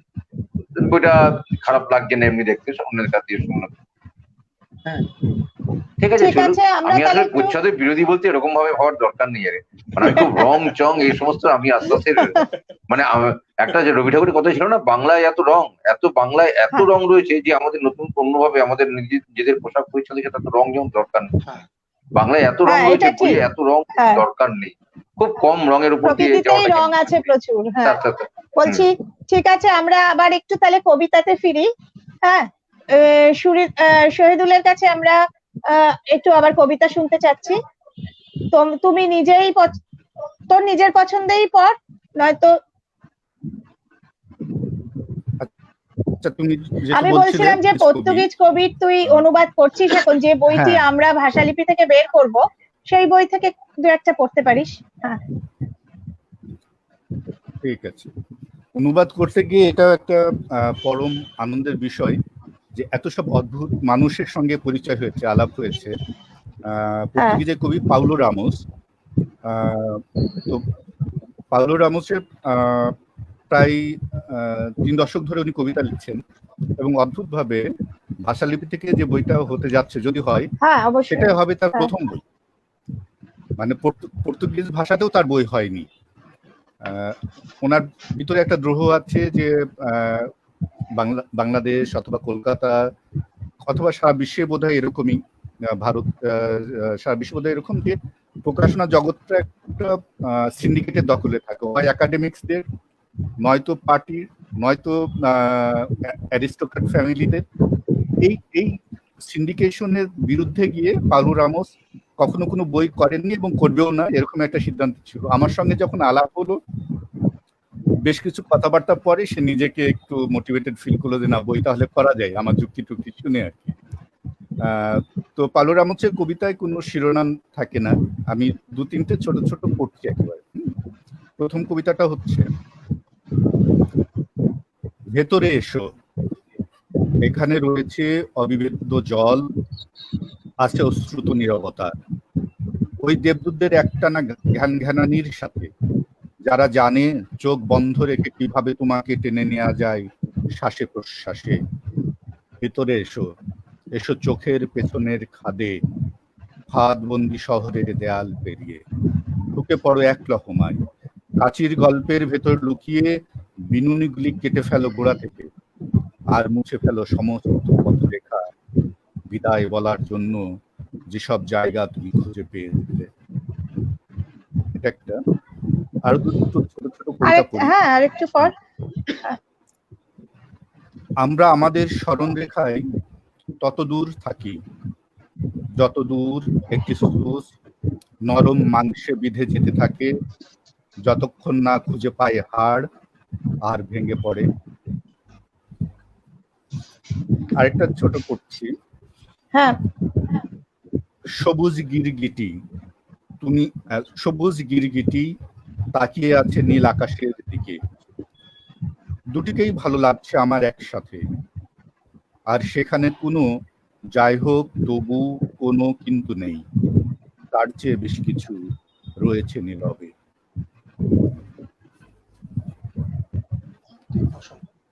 আচ্ছা শহীদুল, তুই তো প্যারিসের আন্তর্জাতিক কবিতা উৎসবে কবিতা পড়েছিস, সেখানে তোর মানে কিরকম লেগেছিল? মানে এটা তো একটা মানে খুবই বড় পাওনা, তো তোর কিরকম লেগেছিল সেই প্যারিসে নিজের কবিতা পড়তে? না, নিজের কবিতা পড়ার ব্যাপারটা হয়তো মুখ্য না। এ পর্যন্ত আমি 3বার ওখানে আমন্ত্রিত হয়ে গেছি, শেষবার 2018 সালে গেলাম ওইটার প্রকাশনা উপলক্ষে। ওই যে ইন্টারাকশন গুলি হয় ওখানকার কবিদের সঙ্গে, তারপরে যারা শুনতে আসেন, প্যারিসের মতো একটা উন্নাসিক শহর শুনতে আসেন, তখন যেটা ভালো লাগে যে আমার ক্ষেত্রে বেশ কয়েকবার হয়েছে যে পড়া শেষে দেখা যাচ্ছে একটা ছিন্ন ভিন্ন পোশাক পরা একজন মানুষ, হয়তো কবিতা লিখেন আমি জানি না, কিন্তু সে এসে যখন বলে যে তোমার লেখা মানে তারা ভাঙ্গা ইংলিশ ভাঙ্গা ফ্রেঞ্চ, সে যখন বলে যে আমার এখানে ছুঁয়েছে, হাতটা দেখে বলে যে it has touches my heart, এবং আমি বাংলায় পড়ছি, কেউ আমার অনুবাদক ফরাসিতে পড়ছেন, এবং বাংলাটা যখন শুনছেন তখনও তাদের যে শোনার যে চোখ মুখ দেখলে তো অনেকটা বোঝা যায় এই যে রিলেট করতে পারাটা পড়া দিয়ে কবিতায়। এবং কবিরা তো আসলে এক ধরনের মাইনরিটি, সবচেয়ে বড় মাইনরিটি বলবো আমি কবিরাই, কেন তারা যে গুপ্ত ভাষায় কথা বলেন এবং সেখানে সারা পৃথিবীব্যাপী যে ভিতরে যে আন্ডারগ্রাউন্ডের যে নেটওয়ার্ক, কবিদের নেটওয়ার্কটা আসলে আন্ডারগ্রাউন্ডের নেটওয়ার্ক, সেইখানে যে সম্পর্কগুলো স্থাপিত হয় সেটা খুবই ভালো। এবং ফ্রান্সে যেটা হয় যে আমরা এতদিন জানতাম যে প্যারিস শিল্প সাহিত্যের রাজধানী, কিন্তু বই মেলাতে আমি তো একটা পত্রিকার সঙ্গে জড়িত, ওখানকার স্টলে বসে দেখেছি যে একটা পত্রিকা হয়তো 30-40 কপির বেশি বিক্রি হচ্ছে না, এবং সব বয়স্ক মানুষরাই আসলে ঘোরাফেরা করছেন, তরুণদের ওই অর্থে খুব একটা যাওয়া আসা নেই। তাহলে এই যে এই জায়গাগুলিকে তারা কিভাবে ডিল করছে, যারা নতুন লিখতে আসছেন, সেগুলি থেকে শেখা যায়। এবং এই শেখাটা শুধু একপাক্ষিক না যে আমরা প্যারিসে গেলাম আমরা শিখলাম, তা আমাদেরও কিছু শেখানোর আছে। আমি ঘুরে ফিরে দেখেছি যে অন্তত একটা প্রকাশনায় আমি রবীন্দ্রনাথের বই পেয়েছি ফরাসি, এটা সেটা খুব আবিষ্কার করার মতো বিষয় যে না এখানেও তিনি আছেন আর কি, তার সঙ্গে থাকতে পারা, সেটা একটা বড় বিষয়। কিন্তু কবিতা পড়তে গিয়ে যেটা হয়েছে যে বিভিন্ন ক্যাফেতে ওরা এটা আয়োজন করে। তো একটা ক্যাফে হচ্ছে ক্যাফে ফ্লো, FLORE বলে, ক্যাফে ফ্লো। সেখানে ধরো ছাত্র থেকে শুরু করে পিকাসো সবাই আড্ডা দিতেন। এখন যে ক্যাফেতে বসে এইসব ছাত্রী পিকাসো অ্যাপোলোনিয়ার এটা বসে আড্ডা দিতেন, সেখানে আমার একটা কবিতা পড়ার সুযোগ হচ্ছে। একটু কথাটা হয়ে যাচ্ছে, নেটে একটা প্রবলেম হচ্ছে, আবার কথাটা ভেঙে কেটে যাচ্ছে। এখন কি ঠিক আছে? হ্যাঁ ঠিক আছে, বল। আর যে উৎসবে আমি পড়তে গিয়েছিলাম, ঘটনাক্রমে 2016-তে আমি 2014-তে আমি প্রথম পড়তে যাই। তো তার 12-তে খুব সম্ভবত শ্রীমা শ্রীনি তার জীবনের সর্বশেষ কবিতাও ওখানে পড়েছেন পাবলিক ইভেন্টে। তো এটাও খুব বেশি আমাকে আলোড়িত করে। শ্রীমা শ্রীনি আমার অত্যন্ত একজন প্রিয় কবি। তো একই উৎসবে উনি আমন্ত্রিত হয়ে কবিতা পড়েছিলেন এবং জীবনের সর্বশেষ পাবলিক ইভেন্ট সেখানে আমার পড়ার সুযোগ হয়েছিল। এই জায়গাগুলি আমার খুব ভালো লেগেছে। আর একটা যেটা হচ্ছে এই মানুষের সঙ্গে পরিচয় হওয়াটা, সেটা একটা বড় বিষয়, যে আর সবার সঙ্গে চিন্তার যে যোগসূত্র, সেই যোগসূত্রগুলি তৈরি হয়। এর বাইরে আলাদা করে কিছু নেই যে প্যারিস একটা বিশাল জায়গায়, এসব কিছু আসলে নেই। মানুষের সঙ্গে আমি যেখানে যাই আসলে মানুষকেই খুঁজি, এবং এই সেসব মানুষকে সেইসব মানুষকে আমি পেয়েছি। তাই খুঁজবে, মানুষকেই খুঁজবে। একটা জায়গায় গেলে নেটওয়ার্কগুলি তখন আরো বেশি প্রসারিত হয়। যে এই যে কবি যার কথা পড়লেন, আমি নিশ্চিত যে তার মাধ্যমে হয়তো আরো নতুন 5 জন বন্ধুর সঙ্গে আলাপ হয়েছে। এগুলি আসলে পাওয়া, আর কিছু নয়।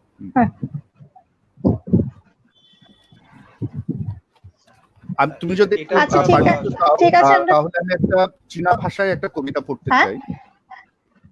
চীনা ভাষার একটা কবিতা পড়তে চাই। হ্যাঁ পড়ো। আচ্ছা হ্যাঁ পড়ে নে, তারপর আমরা সৌভিকের কাছে যাব।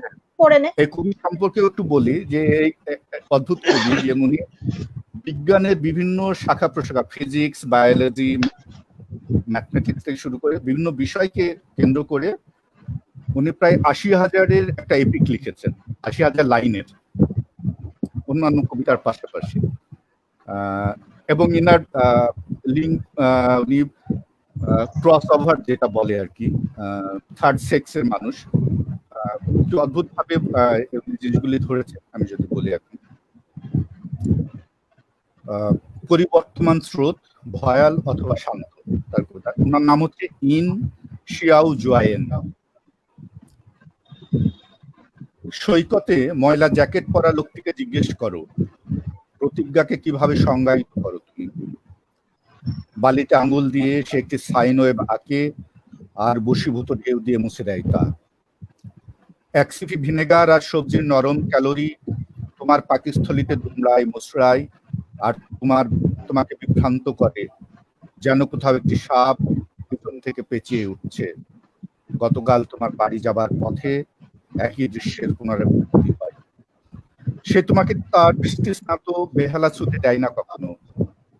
দূরত্ব বজায় রাখো, বুঝেছো? শুধু একটি তারই জীবন লাইন, কোনটা দিয়ে বলতে পারো না তুমি। সে অদ্ভুত ভাবে হাসে আর সিঁড়ি ভেঙে উপরে চলে যায়। পারফরমেন্সের সময় ছিঁড়ে যাওয়া যে তারটি তার পিছনে টানা ছিল, সেটি গুণের দড়ির মতো মোটা, দ্বিধান্বিত, এখনো দাঁড়িয়ে সেখানে। হাওয়ায় একটি পয়সা ছুড়ো, আর শুনতে পাও ভারী ও হালকা তালে ঘুরে ফিরে ওটা ভেসে যাচ্ছে দ্রুত। বৃষ্টি ও বন্যা ভিন্ন ভিন্ন দিক থেকে এসে একে অপরকে ভাসিয়ে দিচ্ছে। 14 দিন সময় লাগবে তোমার জাল শুকোতে, আর জলের স্তরের সব তথ্য উপাত্ত পরিষ্কার করে নিতে। ভূমি স্তর, তাপমাত্রা, উপরে থেকে আসা আলো, আর তোমার মর্দবাণী ব্রহ্মাণ্ডের অপর পিঠের চামড়ার মতো খোল নালচে পাল্টে যাবে এবার। ধন্যবাদ। একটু কানেকশনের বোধহয় অসুবিধা হচ্ছে, যার জন্য ভেঙে ভেঙে গেল। আমরা যদি কানেকশন ঠিক হয় আমরা এটা আবার শুনতে চাই, কারণ আমি ঠিক মতন শুনতে পারিনি এটা। হ্যাঁ, তোমরা পেয়েছো? সঞ্জীব শুনতে পেলে? পুরো কেটে কেটে এসছে তো? হ্যাঁ, আচ্ছা, আমরা তাহলে আমি একটু সৌভিকের কাছে বলছি। সৌভিক, তুমি তোমার পছন্দ মতন আর দু একটা কবিতা পড়বে নাকি? তারপর একটু অন্য কথায় যাব, তুমি পড়ো একটু। বলছি যে শহীদ ভাইয়ের সঙ্গে যে বিষয়টা নিয়ে বলছিলেন, একটু কথা বলে নি যে অনুবাদের মাধ্যমে একটা বড় জায়গা, একটা বড় স্পেস ক্রমশ বাড়ছে আর কি। আর এক্ষেত্রে আমি বলবো যে ভাষালিপির একটা বড় ভূমিকা আছে। অবশ্যই ভাষালিপি প্রকাশনা হিসেবে যে লাস্ট কয়েক বছর ধরে আমরা দেখছি যে বিভিন্ন ধরনের অনুবাদ, সে আমি করি বা শহীদ ভাই করেছে, সঞ্জীবের ফটোটা ঘুরে গেছে, স্বর্ণেন্দু করেছে, এই বিভিন্ন রকমের সমসাময়িক যে লেখার জগৎ রয়েছে তাদের সঙ্গে নিয়মিত একটা আদান প্রদানের জায়গা এটা তৈরি হচ্ছে, এবং খুব পজিটিভ ভাবেই এটা খুব তৈরি হচ্ছে। আর এক্ষেত্রে আমি দু একটা কথা বলি যে আমাদের এমনি বাংলা কবিতার ক্ষেত্রে কিন্তু এই লিগাসিটা একটা অনেক পুরনো লিগাসি, যে কবিরা তাদের নিজস্ব মৌলিক লেখার সঙ্গে সঙ্গে অনুবাদের কাজও করেছেন। এক্ষেত্রে অবশ্যই পথিকৃৎ যারা রয়েছেন তারা তো বড় বড় মাইল ফলকের মতো। তো একটা ভাষালিপির প্রসঙ্গ যখন এলো, তখন আরেকটা কথা আমি বলি যে যখন ওই প্রিয় কবিতা সিরিজটা আমরা প্রথম যখন কিনলাম, যখন সাফর লেখা, যখন উৎপল বাবু, হ্যাঁ আমাদের ওটা একটা আছে প্রিয় কবি সিরিজ, ওইটাই তো সব অনুবাদের কবিতার বইগুলো তো ওটারই অন্তর্ভুক্ত। একদম। তো সেই সেই সাথেই বলি যে উৎপল কুমার বসুর অনুবাদের ক্ষেত্রে একটা বড় ভূমিকা রয়েছে। আমি যখন দেখেছি যে তিনি সাফর লেখা করছেন, এবং শুধু তাই নয়, মিজোরামের কিছু লেখকদের লেখা কাজ করেছিলেন, এবং সবচেয়ে অবাক লেগেছিল আমার যখন আমি পড়তে গেছি কমলা দাসের লেখা। তো উৎপল কুমার বসুর এই একটা দিক রয়েছে, এই দিকটা অসামান্য একটা জায়গা। তো এই ক্ষেত্রে আমার নিজের খুব ভালো লাগে যে ওই সিরিজে বা দেবাশিস দার সেই রেস্টার্ন কিরের কাজের মতনও একটা অসামান্য কাজ।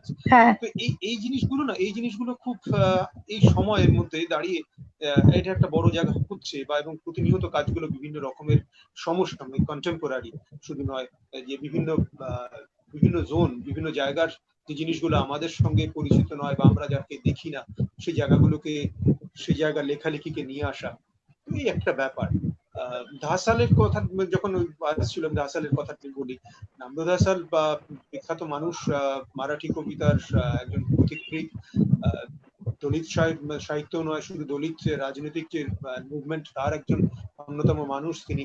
তো এবার ধাসালের কবিতা যখন পড়ছি, আরেকজন লেখক দিলীপ চিত্রের করা ধাসালের অনুবাদগুলো আমি পড়ছিলাম মূলত। তো এখান থেকে তখন আমার মনে হয় যে ধাসাল যে জায়গাটা নিয়ে লিখছে, যে প্রতিরোধের জায়গা, প্রতিবাদ বলবো না, প্রতিরোধের জায়গাটা, সেই কবিতাগুলোর সঙ্গে আমাদের পরিচয় হলে কেমন হয়, বা আমার নিজের পছন্দের জায়গা থেকে। সেই ক্ষেত্রে ধাসালের কিছু আমি কবিতা পড়েছিলাম যেটা বেরিয়েছিল। তো ধাসালের দু একটা কবিতা আমি পড়ি।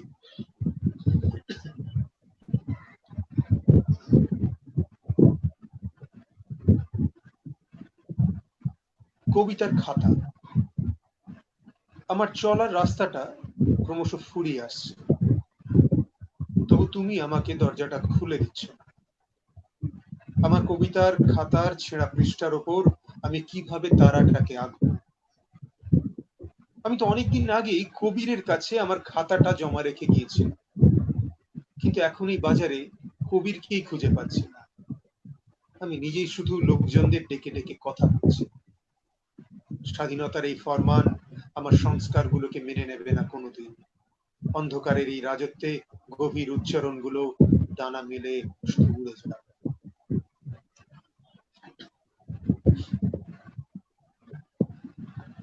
মানুষ সবাই ধীরে ধীরে তাদের শরীর ছেড়ে বেরিয়ে আসছে, আর বেড়ালের মতো জলজলে চোখে শোক তাদের দিকে তাকিয়ে আছে। কাল অব্দি শুধু রাত্রিটাই শত্রু ছিল, এখন দিনও তার সঙ্গে জুটেছে। আমার গায়ের চামড়া মরে গিয়েছে, কতদূর যাব আমি চামড়াটা পাল্টাতে? কোন পরিচয় ছায়া রেখে যাচ্ছে মৃত মাংসের দল আটে। আমার উপর একটা পিরামিড বানিয়ে দিয়ে ওরা চলে গিয়েছে। দেওয়ালে খোদাই করা দুর্বোধ্য হায়ারোগ্লিফিক ভয় থরথর করে কাঁপছে। আমার মৃত শরীরটা মাকড়সার জালের মধ্যে জড়িয়ে আছে। এই আশ্চর্য ফাঁদ, এই জালটা কে বানিয়েছে? চারদিক থেকে ফাঁস এসে আমার গলায় চেপে বসছে। জন্মের পর জন্ম ধরে অস্পৃশ্য হয়ে থাকার অভিশাপ। আর এই কারণে আমার স্বপ্নের গ্রামটিও হারিয়ে গিয়েছে। সবুজ ময়না, সবুজ গাছ দুটুকরো হয়ে গিয়েছি। চোখের নিমেষে বন্যার জলের স্রোত আমাকে টেনে নিয়ে গিয়েছে। ভেবেছিলাম এই নরকের পাঁক সাঁতরে পার হতে পারবো। এই পাঁকের ভেতর আমিও পদ্মের মতো ফুটে থাকবো। পোকামাকড়ের পেছনে পেছনে এগিয়ে আসবে আরো পোকামাকড়। কত তুচ্ছ এই এক ফোঁটা নোংরা পাঁক জনার জলের ভেতর। আমি ফুটে উঠেছিলাম, আর এক সময় টুপ করে ঝরেও গিয়েছিল। নিজেকে দাহ করার কোনো ভালো ব্যবস্থাও করে যেতে পারিনি। যারা নিজেদের শরীর ছেড়ে চলে গিয়েছিল তারা আবার ফিরে আসছে, আর আমি শুধু একটু বাতাসের জন্য লড়াই চালিয়ে যাচ্ছি। এই যে নিজের অস্তিত্ব, একজন দলিত মানুষ হিসেবে সমাজের একটা জায়গায় থাকা, সেটাকে মানে কবিতার মধ্যে তার রাজনৈতিক অভ্যাসের মধ্যে যে ধাসাল করে দিয়েছেন, এই একটা অদ্ভুত জায়গা। এই কবিতাটা শেষ কবিতা ওই মানে ওই আরেকটা জিনিস একটা জিনিস আমার খুব ভালো করে মনে হলো যে একটু রিলেট করা যায়, যে শেষ লাইনটা, যে আমি বাতাসের জন্য লড়াই করছি। কারণ এটা যদি আপনি এখন হচ্ছে আমেরিকান যারা দলিত, এই যে ব্ল্যাক, অবশ্যই যে আই ক্যান্ট ব্রিথ, আমি নিঃশ্বাস নিতে পারছি না, একটা বাস্তব ঘটনার সঙ্গে কিন্তু ভাবে মিলে গেল। দুই প্রান্তের তথাকথিত এই জায়গাটা একই জায়গা। আসলে তো তাই হয়, একদমই তাই। হ্যাঁ, এই জায়গাগুলো না দেখুন, মানে অদ্ভুত ভাবে এই মানে সারা পৃথিবীতেই যে আমরা বেঁচে আছি, তাদের আমাদের বেঁচে থাকার রকম গুলো, ধরন গুলো কোথাও কোথাও গিয়ে ঠিক একই জায়গায় এসে আটকে যায়। তো এই জায়গাটা তো খুব মানে জায়গা, অদ্ভুত একটা জায়গা, যে জায়গাগুলো আমরা লেখার মধ্যে দিয়ে অনুবাদ গুলো যখন করছি বা তাদের সঙ্গে একজন আরেকজনের লেখা পড়ছি, ঠিক এই ভাবনাটা কোথাও গিয়ে এক, আসলে একদম কোথাও গিয়ে এক জায়গা হয়ে যাচ্ছে। আমি যখন চিরানকে নিয়ে কাজ করেছিলাম, চিরানের একটা বড় কাজ আমার হয়েছিল। তো শ্রীলঙ্কার মানুষ, শ্রীলঙ্কার তামিল ভাষী মানুষ, তিনি দেশ ছেড়ে তাকে চলে যেতে হয়েছিল, কানাডায় থাকেন, মানে তার নিজের কোনো দেশ নেই। তো এই একটা জায়গা, তখন আমার মনে হয় যে এই তো এই জায়গাগুলো তো আমাদেরও বিভিন্ন রকমের রয়ে গেছে। এই ক্রাইসিসের জায়গাগুলো একটা মানুষ সারা জীবন ঘুরে বেড়াচ্ছে, বিশ্বের এক প্রান্ত থেকে আরেক প্রান্তে যাচ্ছে, তার নিজের কোনো দেশ নেই, তার নিজের দেশে তিনি আর ফিরতে পারেন। এই দেখো, এই যে স্টিলেন কিরেরও তো তাই, তাকেও তো চলে যেতে হয়েছিল নাগাল্যান্ড থেকে, সে একদমই সেই। হ্যাঁ, এই জায়গাগুলো হচ্ছে, মানে আমার কাছে মনে হয় যে এই মধ্যে দিয়ে এই অনুবাদের যে পৃথিবীটা আমরা, যার মধ্যে আমরা থাকি বা কাজ করি বলতে আমরা চেষ্টা চালিয়ে যাচ্ছি আর কি, এইগুলো একটা জায়গা তৈরি হচ্ছে। হ্যাঁ, এটা তো একটা বড় দেখো, অনেকেই তো এদের কবিতা পড়তে পারে না, নিজের ভাষায় লেখা থাকলে, নিজের ভাষায় অনুদিত হলে এই যে জানার, তারাও পড়তে পারবে। হ্যাঁ, সেটা তো একটা, যার আমি দেখলাম যে কেন তুমি আমার সৌভিককে এখানে একটা যে সৌভিক বেশিরভাগই করেছে কিন্তু রাজনৈতিক, মানে রাজনৈতিক কবিতাই বলবো আর কি। সেরম মানুষদের, যেমন তুমি হঠাৎ মঞ্চর শ্যামচাচা করলে কেন, এটা আমার প্রশ্ন, যে কেন করলে? তুমি তো অন্যদের সব কবিতাই বা শ্যামচাচা, এই মঞ্চ তো তুমি গল্প না করে তুমি হঠাৎ এইটা করলে কেন, শ্যামচাচাকে লেখা চিঠি করলে কেন? ঠিক ঠিক ঠিক। তো এই জায়গাটা মানে তো একটা ব্যাপার, হ্যাঁ আমি বলছি যে মানে যেখানে বলতে গিয়ে তখন ওই অফ হয়ে গেলাম আর কি। হ্যাঁ, মান্টোর তো টোটাল ব্যাপারটাই দাঁড়িয়ে আছে একটা অদ্ভুত জায়গার উপরে, যে এই উপমহাদেশের আমি তো বলি যে দেশভাগে ভারতবর্ষের যে দুটো মানুষ সাংঘাতিক কষ্ট পেয়েছিল, আমার বাংলার ঋত্বিক এবং এই ওদিকের হচ্ছে মন্ট, এই দুজনের কোথাও গিয়ে আমি বোধহয় একটা মিলও দেখতে পাই, জানি না, এটা আমার ব্যক্তিগত মনে হয় যে কোথাও গিয়ে এই মিল, এই সারা জীবন ঋত্বিককে যেটা ইয়ে করে মানে নাড়িয়ে দিয়ে গেছে এই দেশভাগ, ঠিক সেরকমই মন্টকেও তাই হয়তো এই তার যে কষ্ট, এই জায়গাটা একদম মানে শুধু মানচিত্রটা পাল্টে যাচ্ছে না, যে একটা দেশের ইতিহাস, ভূগোল সবকিছু মানে সমাজ সবকিছুই পাল্টে যাচ্ছে, এবং তারা অদ্ভুত ভাবে শুধু ট্রমাটা ক্যারি করেননি, তারা ফোর্সই করতেন।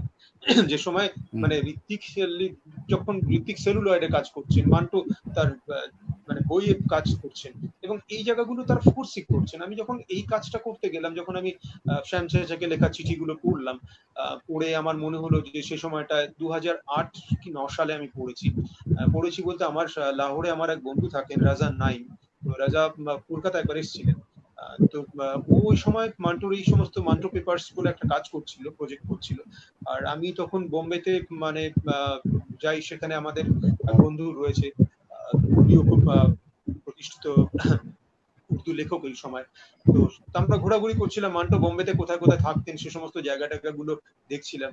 এই করতে করতে তখন ওই শ্যামচাচারকে লেখা চিঠিটা মানে পড়ি আর কি। তো সেই সময় তারপরে মনে হয় যে এই যে লেখাটা, যখন মান্টো চলে গেছেন, লাহোরে চলে গেছেন, গিয়ে ইউসিস এর তরফ থেকে একটা রিকোয়েস্ট করেছে ওকে যে আপনি আমেরিকান এম্বাসির জন্য কিছু লিখে দিন, তখন উনি লিখছেন, এবং লিখতে গিয়ে তিনি টোটাল যে মানে রাজনৈতিক পরিমণ্ডলটা তৎকালীন সেটাকে নিয়ে লিখছেন। তো এটা আমার তখন মনে হয় কাজটা করতে গিয়ে এক সময় সেটা ওই বেরিয়েছিল বইটা, তারপরে তো শেষ হয়ে গেল, পরে আবার মানে ভাষালিপি করলো। তো আমার মনে হয় এই প্রসেসটা চলতেই থাকবে, মানে মান্টো আগামী মানে যতদিন এক্সিস্ট করবে আমাদের এই উপমহাদেশ বা পৃথিবীর, মান্টো মানে শ্যাল বি দেয়ার, মান্টো থাকবে। তো আমি ওই একটা চিঠির একটা পড়ি বরঞ্চ, যে মানে অল্প কিছুটা অংশ, কেন মনে হয় বারবার যে এই জায়গাগুলো আমার এত খারাপ লাগছে যে রুদ্রকিংশু ঢুকতেই পারলো না, আর নেটওয়ার্ক আজকে খুবই গন্ডগোল, আর সঞ্জীবও বেরিয়ে গেল।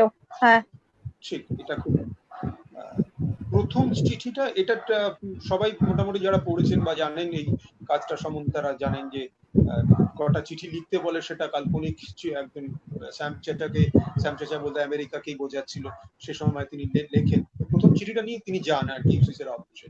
তো এবার সেখানে পরবর্তীতে তারপর আবার চিঠি হারিয়ে যাওয়ার কথা বলেন, মানে এসব নিয়ে মান্টো যে ফান গুলো করতেন, যে মজাগুলো মানে কর্কশ মজাগুলো করতে পারতেন নিজের সঙ্গে, সেটাই তিনি করছিলেন। চাচা যান, আসসালামু আলাইকুম, এই চিঠিটি আপনার একজন পাকিস্তানি ভাতিজা আপনাকে লিখছে, যাকে আপনি চেনেন না, এমনকি আপনার স্বাধীনতার দেশেরও কেউ তাকে চেনে না। আপনি তো ভালো করেই জানেন কিভাবে আমার দেশ পাকিস্তান স্বাধীন হয়েছে, কিভাবে তাকে হিন্দুস্তান থেকে কেটে বের করে নিয়ে আসা হয়েছে, আর সেসবের জন্যই আমি আপনাকে এই চিঠিটা লিখছি। ঠিক আমার দেশের মতো আমিও স্বাধীনতা পেয়েছি, ঠিক ওভাবেই কেটে দুটুকরো করে স্বাধীনতা দেওয়া হয়েছে আমাকে। আপনি তো সবকিছুই জানেন, এটা নিশ্চয়ই বুঝতে পারবেন যে একটা পাখি ডানা কেটে তাকে স্বাধীনভাবে উড়তে দেওয়ার অর্থ কি। তো এই জায়গাগুলো মানে পুরো কাজটার মধ্যে বিভিন্ন ভাবে এই বিষয়গুলো উঠে আসে আর কি। অসাধারণ কাজটা করি আর কি, কাজটা খুব আমার অন্যতম প্রিয় বই, এবং আমার হয়তো আমি সঞ্জীবকেও দেখেছি, সঞ্জীবও ভীষণ মন্টর ভক্ত, এবং বহু আঁকা আছে মন্টকে, প্রচুর, মানে চশমা পরা, বসে আছে থুতনি মানে হাঁটু মুড়ে থুতনিটায় মুখ দিয়ে, প্রচুর আঁকা আছে, প্রচুর। তারপর ওইটার সময় ওরকম আঁকলো চশমা ছাড়া, বললো না এই যে চোখের মধ্যে একটা দুঃখ, ক্ষোভ, ঘৃণা সবটাই ফুটে উঠছে চোখটা, এই চোখটাই আমি, হ্যাঁ সবটাই করা। যেটা দারুণ অভিজ্ঞতা হয়েছে। আজকে দেখো রুদ্র ঢুকতে পারছে না, আমার এত খারাপ লাগছে। তো শহীদুল কি আরেকটু কবিতা পড়। নতুন কাজ নিয়ে শুনি, নতুন কি কাজ, নতুন কি করছেন সেগুলো। না, ভাষালিপির বই থেকে একটু পড়ি। পড়, তরুণ কবিকে বলি থেকেও করতে পারিস, যা ইচ্ছে। লিন্ডা আচ্ছা পড়। যেহেতু দেশ নিয়ে কথা হচ্ছিল, একটা তথ্য বলে রাখা ভালো, লিন্ডা জন্ম কিন্তু রোমানিয়ায়। পরে সে প্যারিসে পড়তে আসে হাই স্কুলে, এবং সিদ্ধান্ত নেয় যে ফরাসি ভাষাতেই লিখবে। তোর সঙ্গে যখন আমার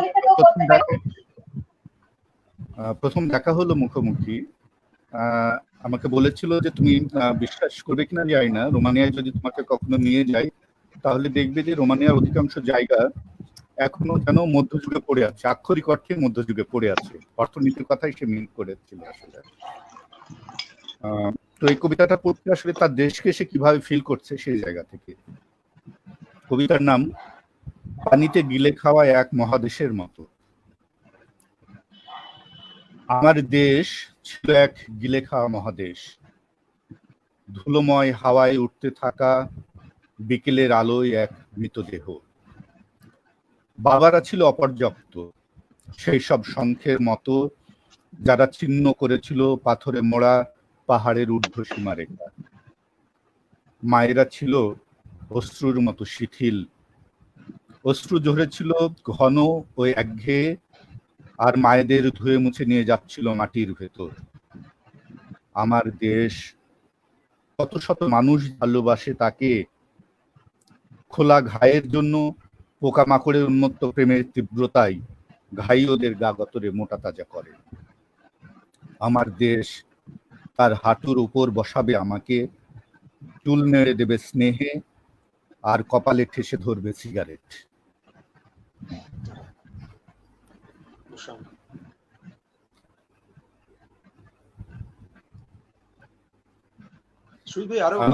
আরো একটা শোনা যাক, আরো শুনতে চাই। তাহলে কি ওই চীনা কবিতাটা একবার পড়বো, যেটা একবার হ্যাঁ পড়ো। আচ্ছা, ইন শিয়াও জুয়ায়েনের কবিতা, পরিবর্তমান স্রোত ভয়াল অথবা শান্ত। সৈকতে ময়লা জ্যাকেট পরা লোকটিকে জিজ্ঞেস করো, প্রতিজ্ঞাকে কিভাবে সংজ্ঞায়িত করো তুমি? বালিতে আঙ্গুল দিয়ে সে একটি সাইন ওয়েভ আঁকে, আর বশীভূত ঢেউ মুছে দেয় তা।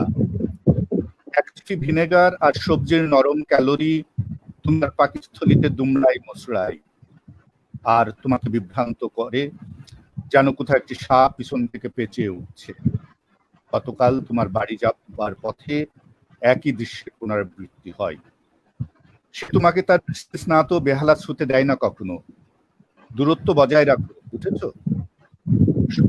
তারই জিরো লাইন, কোনটা যে বলতে পারো না তুমি। সে অদ্ভুতভাবে হাসে আর সিঁড়ি ভেঙে উপরে চলে যায়।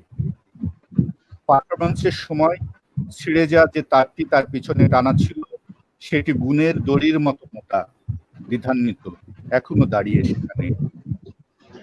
হাওয়ায় একটা পয়সা ছুড়ো, আর শুনতে পাও হারিও হালকা তালে ঘুরে ফিরে ওটা ভেসে যাচ্ছে দ্রুত। বৃষ্টি ও বন্যা ভিন্ন ভিন্ন দিক থেকে এসে একে অপরকে ভাসিয়ে দিচ্ছে। 14 দিন সময় লাগবে তোমার জাল শুকাতে, আর জলস্তরের সব তথ্য বাক্য পরিষ্কার করে নিতে। ভূমিস্তর, তাপমাত্রা, উপর থেকে আসা আলো, আর তোমার মর্দানি ব্রহ্মাণ্ডের অপর পিঠের চামড়ার মতো খোল নালচে পাল্টে যাবে এবার।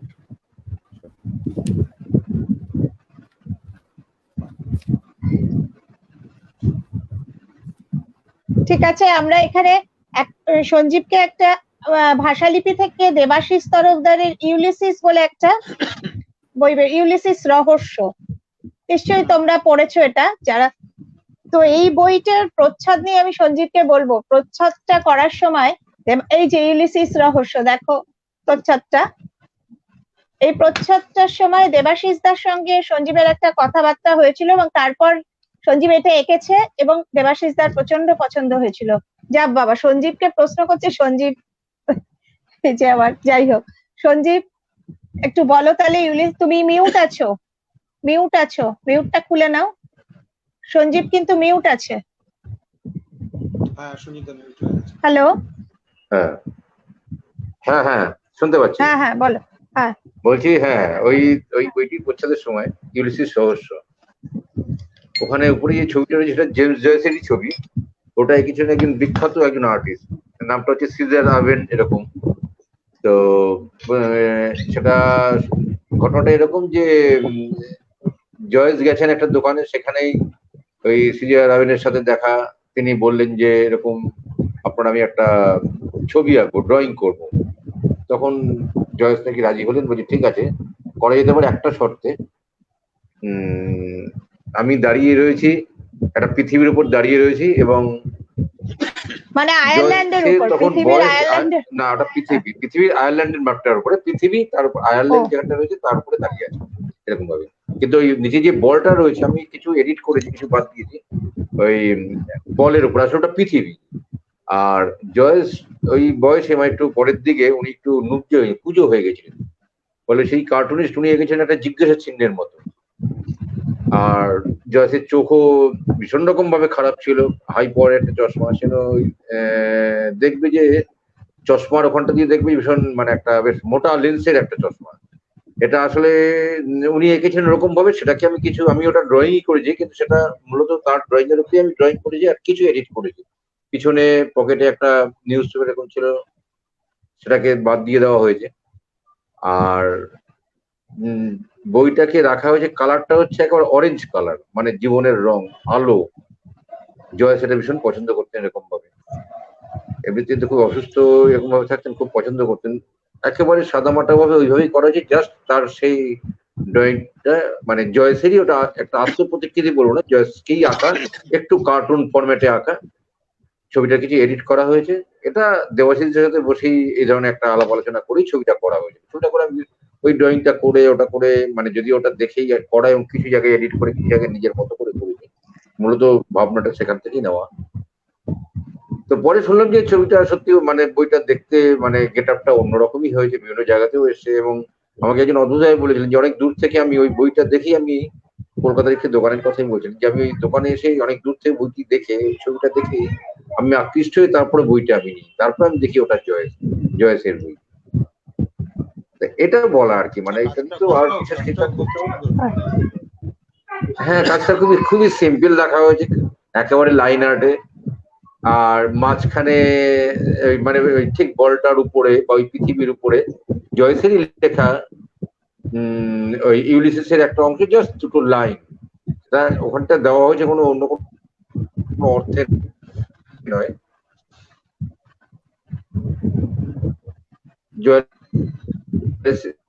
জয়েসের হাতের লেখায় ওটাকে রাখা হয়েছে, এটা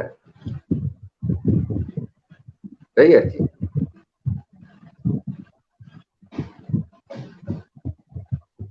সৌভিক, কি তুমি আরেকটু কবিতা পড়বে? হ্যাঁ হ্যাঁ পড়বো।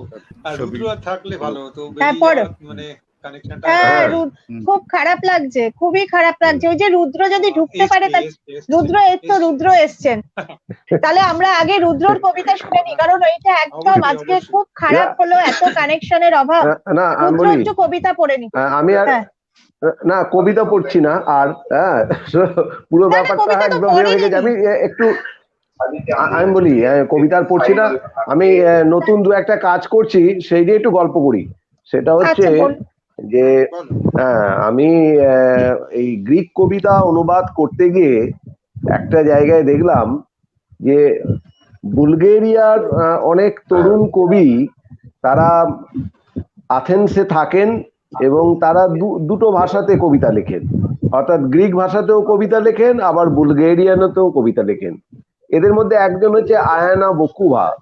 যাই হোক, এই আয়ানা বকুভার সূত্র ধরে আমি বুলগেরিয়ান কবিতা অনুবাদ করতে শুরু করলাম। এদের মধ্যে একজনের সঙ্গে আমার এখন পরিচয় হয়েছে, তার নাম হচ্ছে স্তেভেতানকা এলেনকোভা। খুব ইন্টারেস্টিং হচ্ছে, সে ভারতবর্ষের যে যাকে বলবো রিলিজিয়াস পোয়েট্রি, মধ্যযুগের, যেমন শ্যামা সঙ্গীত, সে এইসবে খুব ইন্টারেস্ট তার আছে আর কি। হ্যাঁ, তো সে রামপ্রসাদ অনুবাদ করছে, মানে আমার সাহায্যে আর কি, আমরা দুজনে কোলাবোরেট করছি। অর্থাৎ সে বাংলা জানে না, আমি রামপ্রসাদের গানের লিটারাল ট্রান্সলেশন করছি, তার সঙ্গে প্রচুর নোটস দিচ্ছি, ও যেগুলো জানতে চাইছে সেগুলো বলছি, তারপরে ও এটা বুলগেরিয়ান ভাষায় অনুবাদ করছে। ও এলেনকোভা আমার নিজের কবিতাও অনুবাদ করেছে, একটা খুব বিখ্যাত কাগজে আমার কবিতা ওখানে বেরিয়েছে এলেনকোভার অনুবাদে। তো এটা আমার কাছে খুব একটা ইন্টারেস্টিং ব্যাপার আর কি, যে বুলগেরিয়ান ভাষায় রামপ্রসাদের শ্যামা সঙ্গীত বেরোলে সেটা কেমন লাগবে, এটা আমি খুব খুব এটা আমার কাছে খুব থ্রিলিং ব্যাপারটা আর কি। দেখা যাক কি হয়। এই একটা কাজ করছি। আর এই গ্রিক কবিতার অনুবাদ করতে গিয়ে এই যে আপনারা বলছিলেন যে অদ্ভুত একটা, যেটা নিজের কবিতা লিখে এইরকম অভিজ্ঞতার মধ্যে দিয়ে আমি যাইনি, কিন্তু অনুবাদ করতে গিয়ে তাতে হয়তো অনেকে আমাকে শুধু অনুবাদকই ভাবছেন, তাতে কিছু এসে যায় না, কিন্তু অদ্ভুত ভাবে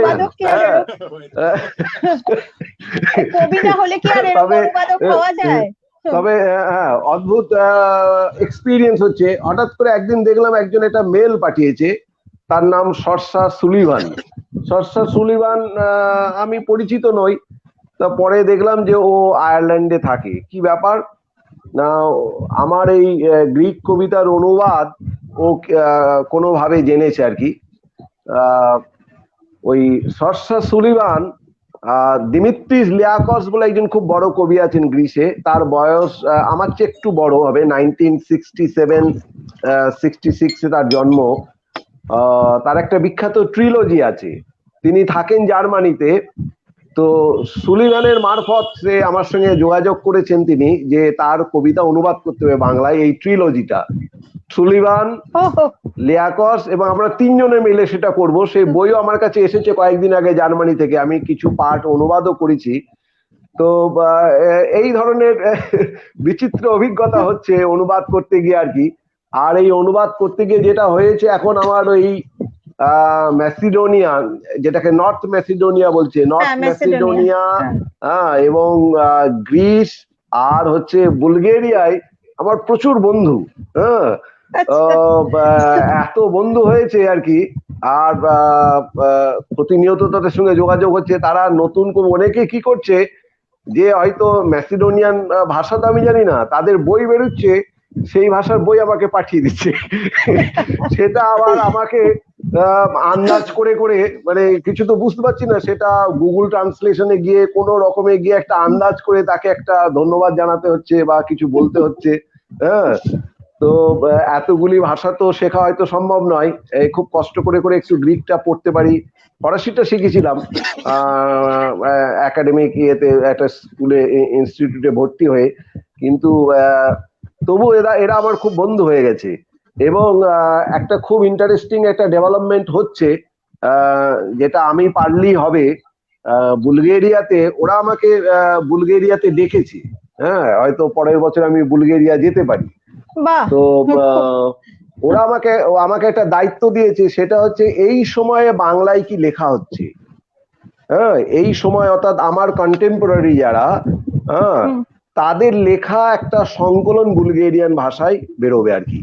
সেটা আমাকে যেটা করতে হবে, যে কবিতা সিলেকশন করতে হবে এবং তাদের একটা বাংলা ইংরেজি অনুবাদ, একটা লিটারাল ইংরেজি অনুবাদ, মানে এটার সঙ্গে আমাকে ওতপ্রোত হয়ে লেগে থাকতে হবে। তো রামপ্রসাদটা হয়ে গেলে আমি ভেবেছি এটা করব আর কি।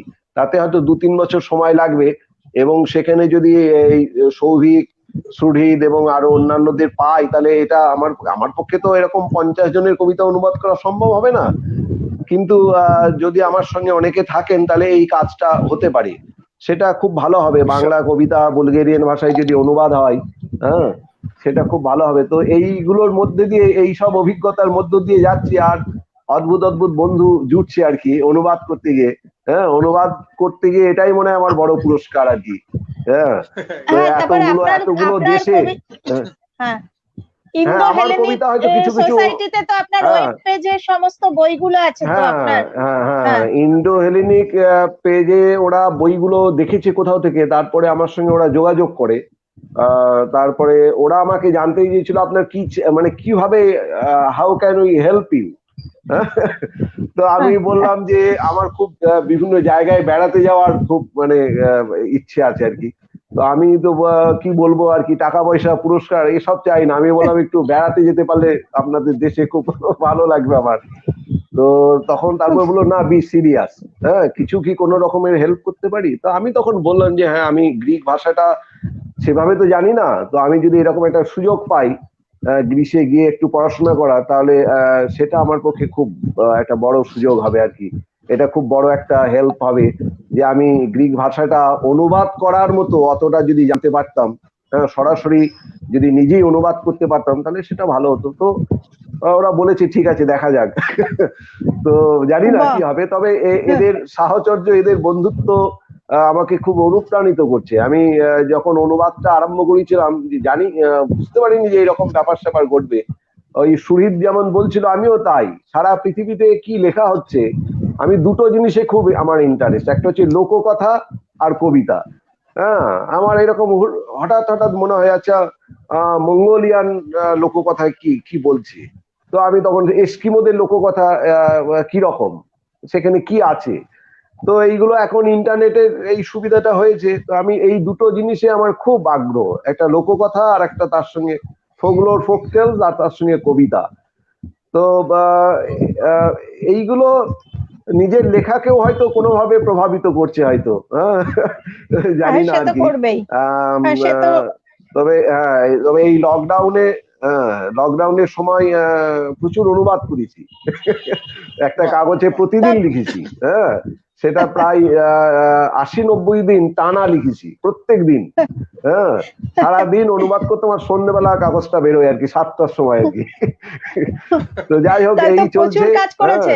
তো আজকে প্রথম থেকে থাকতে, হ্যাঁ লকডাউনে আমি প্রচুর কাজ করেছি। লকডাউনের লোকেরা, আমিও প্রথম দিকটা খুব ভয় টয় পেয়েছিলাম, তারপরে ভাবলাম যে যদি মরেই যাই তো কি হবে, তো ঠিক আছে এগুলো করা যাক। তারপরে এগুলো খুব খুব করলাম আর কি, বিশেষ করে বুলগেরিয়ান কবিতা, এবং বুলগেরিয়ার কবিরা খুব আমাকে ভালোবেসে ফেলেছে আর কি। হ্যাঁ, তারা বলছে যে বুলগেরিয়ান লিটারেচারের জন্য তুমি যা করেছো, বুলগেরিয়ান কবিতার জন্য, তো আমরা তোমার কাছে খুব কৃতজ্ঞ। আমি কৃতজ্ঞতা ওসব কিছু নয়, ভালোবাসাটাই খুব বড় ব্যাপার। এবং বাংলা এবং বুলগেরিয়ান,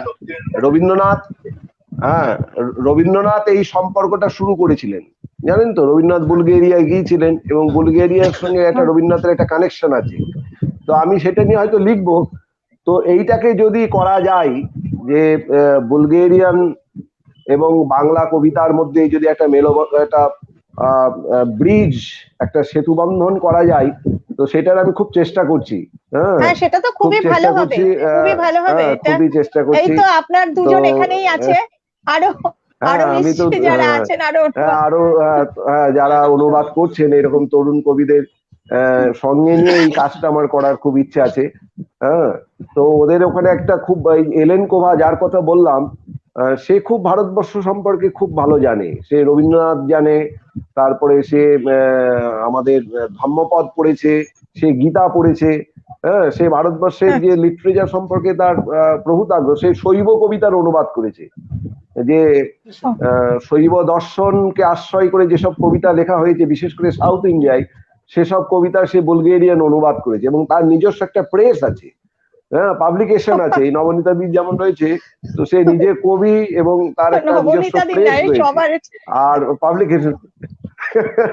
তো খুব ছোট প্রেস, কিন্তু সেখান থেকে এই ধরনের ব্যতিক্রমী কাজ সব হয় আর কি।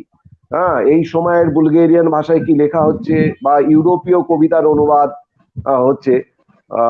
আমার খুব আমি খুব তাকিয়ে রয়েছি, মানে আগ্রহ নিয়ে, যে রামপ্রসাদ বেরোবে বুলগেরিয়ান ভাষায় আর কি।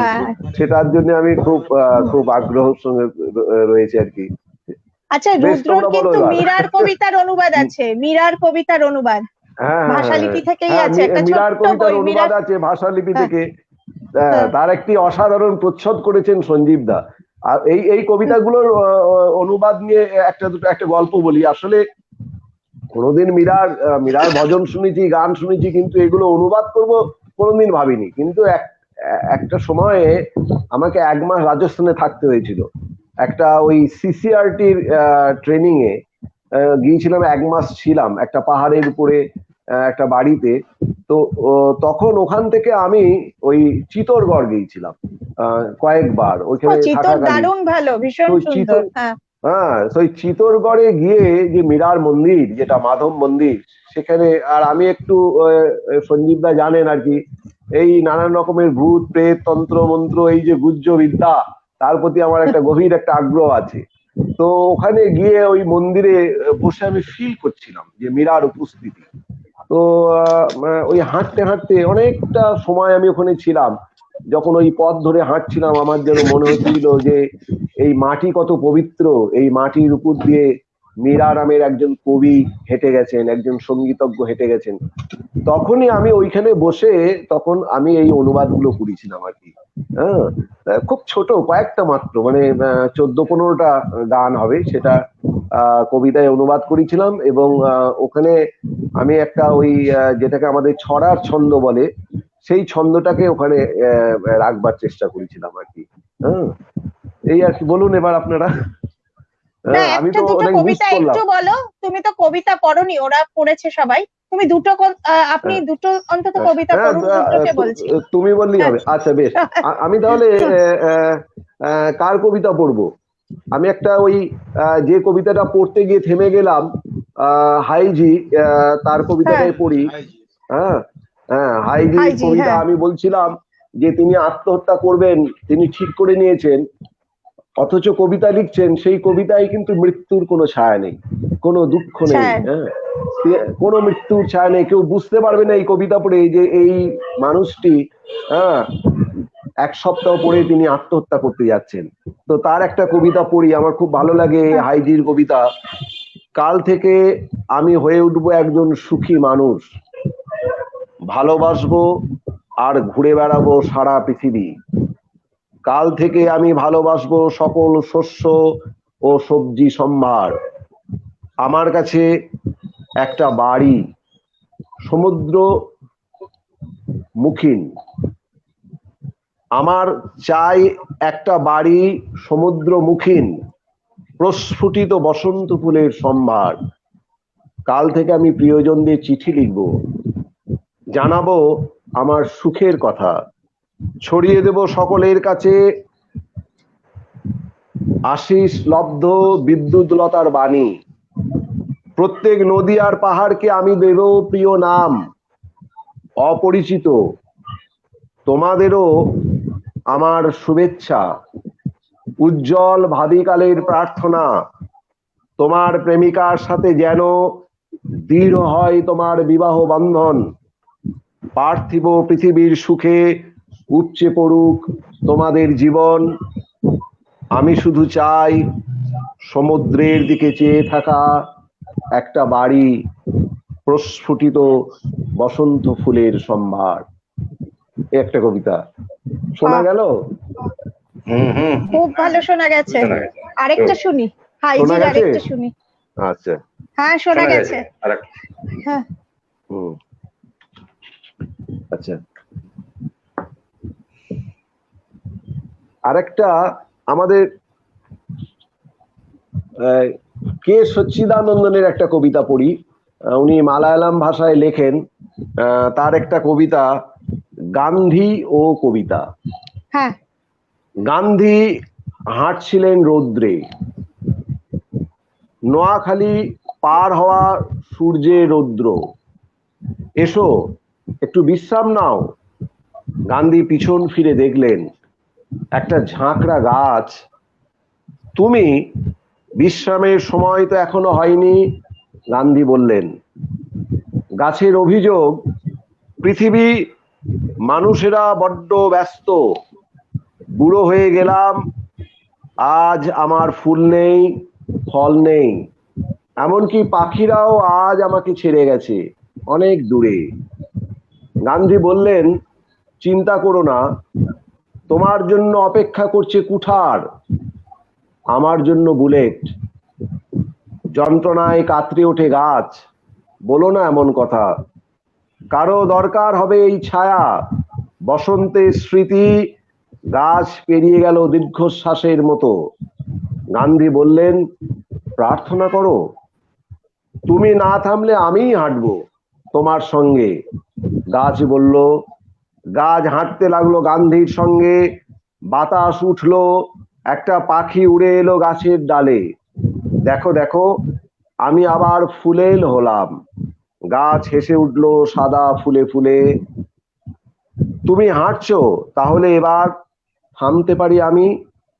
গান্ধী রক্ত ফিসফিসালো আর চলকে বার হলো সবার জন্য প্রার্থনার মতো। দেখো দেখো, লাল হয়ে উঠেছে আমার ফুল, চেঁচিয়ে উঠলো মুক্তি পাওয়া গাছ। তিনটে পাখি যারা স্বপ্ন দেখতো ফলের, উড়ে এলো পূর্ব দিগন্ত থেকে। খুব সুন্দর, খুব সুন্দর। আচ্ছা, আমাদের তো বোধহয় শেষ করার প্রায় সময় হয়ে গেল, তো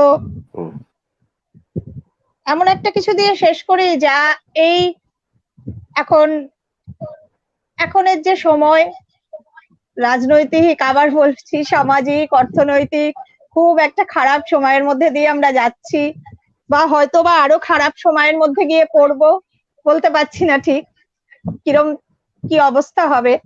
তো সেরকম একটা কিছু এখানে আমার হয়তো এরকম কোনো কবিতা বা কোনো গদ্যাংশ বা কিছু একটা দিয়ে শেষ করতে পারলে মনে হয় ভালো হতো। সেটা এবার তোমরা কে পড়বে বা কে বলবে, কি মনে হয়? এটা তো আমাদের বোধহয় একটা কাজ না, যারা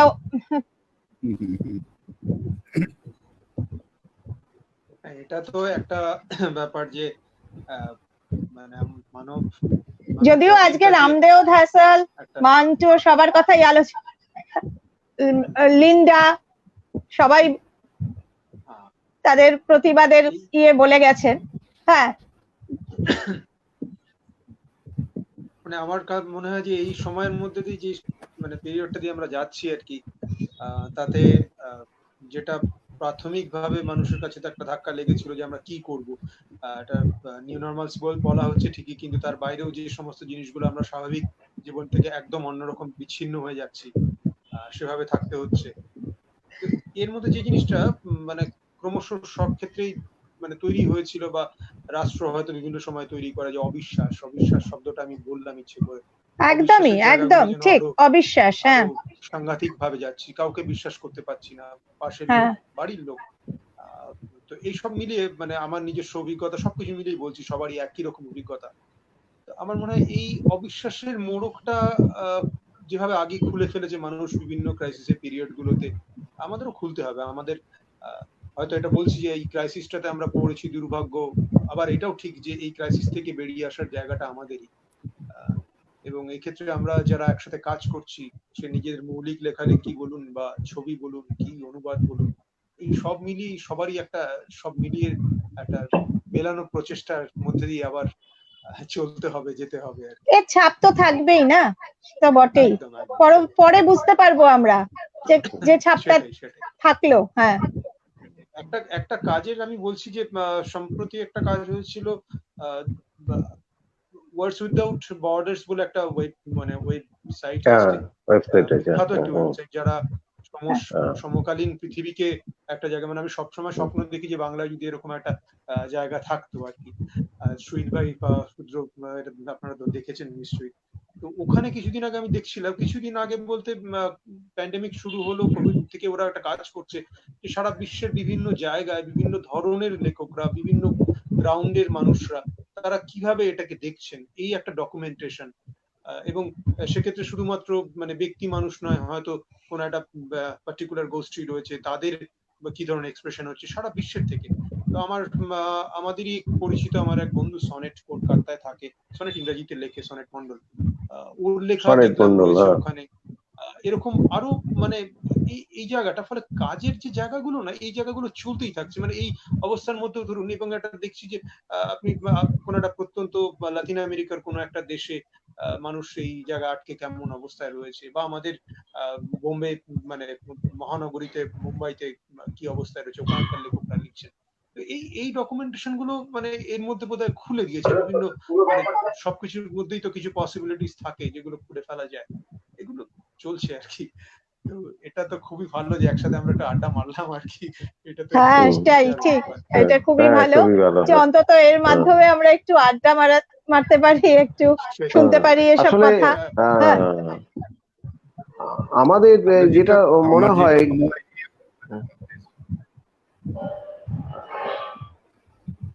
আমি বলবো, বলুন। আমাদের যেটা মনে হয় যে এই যে আমাদের অনেক সময় নানা রকমের যে সংঘাতের মধ্যে আমরা জড়িয়ে পড়ছি বা সংঘাত আমরা দেখছি, অনেক সময় না আমরা আমাদের পাশের জনকে জানি না। মানে এই যে অপরিচয়, এই অপরিচয়টার থেকেই কিন্তু অবিশ্বাস, ভয়, জিঘাংসার জন্ম হচ্ছে। হ্যাঁ, আমি ধরুন হ্যাঁ, এখন যদি এই ধরুন অনেক সময় এটা হয়, আমি হিন্দু মুসলমান এই ব্যাপারটা কি যদি ধরি আর কি, বা আমরা অনেক সময় ভাবি যে ও হিন্দু বা ও মুসলমান, ওকে জানি না, ওর সঙ্গে আমি মিলেমিশে কোনোদিন দেখিনি, ওর বাড়িতে খাইনি, ওর কোনো অনুষ্ঠানে আমি অংশ নিইনি। এর ফলে কি হয়, এই যে এলিয়েন, আমার ভাবনার মধ্যে যে কি হচ্ছে, আমি এলিয়েন করে রাখছি যে ও আদার, ও অন্য রকমের মানে ওর কাছ থেকে আমি ওকে ভয় পাচ্ছি, একটা আঘাত, মানে এটা তো তৈরি করে দেওয়া হয়েছে যে দেখবেন খুব এইটা একটা কনস্ট্রাক্ট। আসলে কি আমার একদমই তাই, রাষ্ট্র চায় এটা যে আমরা সবাই অবিশ্বাস করি, সবাই সবাইকে অবিশ্বাস তো চায়, এবং ও অমুক ধর্মের মানে ও এই রকম, মানে এই যে তৈরি করাটা যে ও হিন্দু বা ও মুসলমান মানে ও এই রকম, আসলে ও ওই রকম নয়, বা ওই রকম কিনা আমি জানি না, কিন্তু আমাকে ভাবানো হচ্ছে ওই রকম।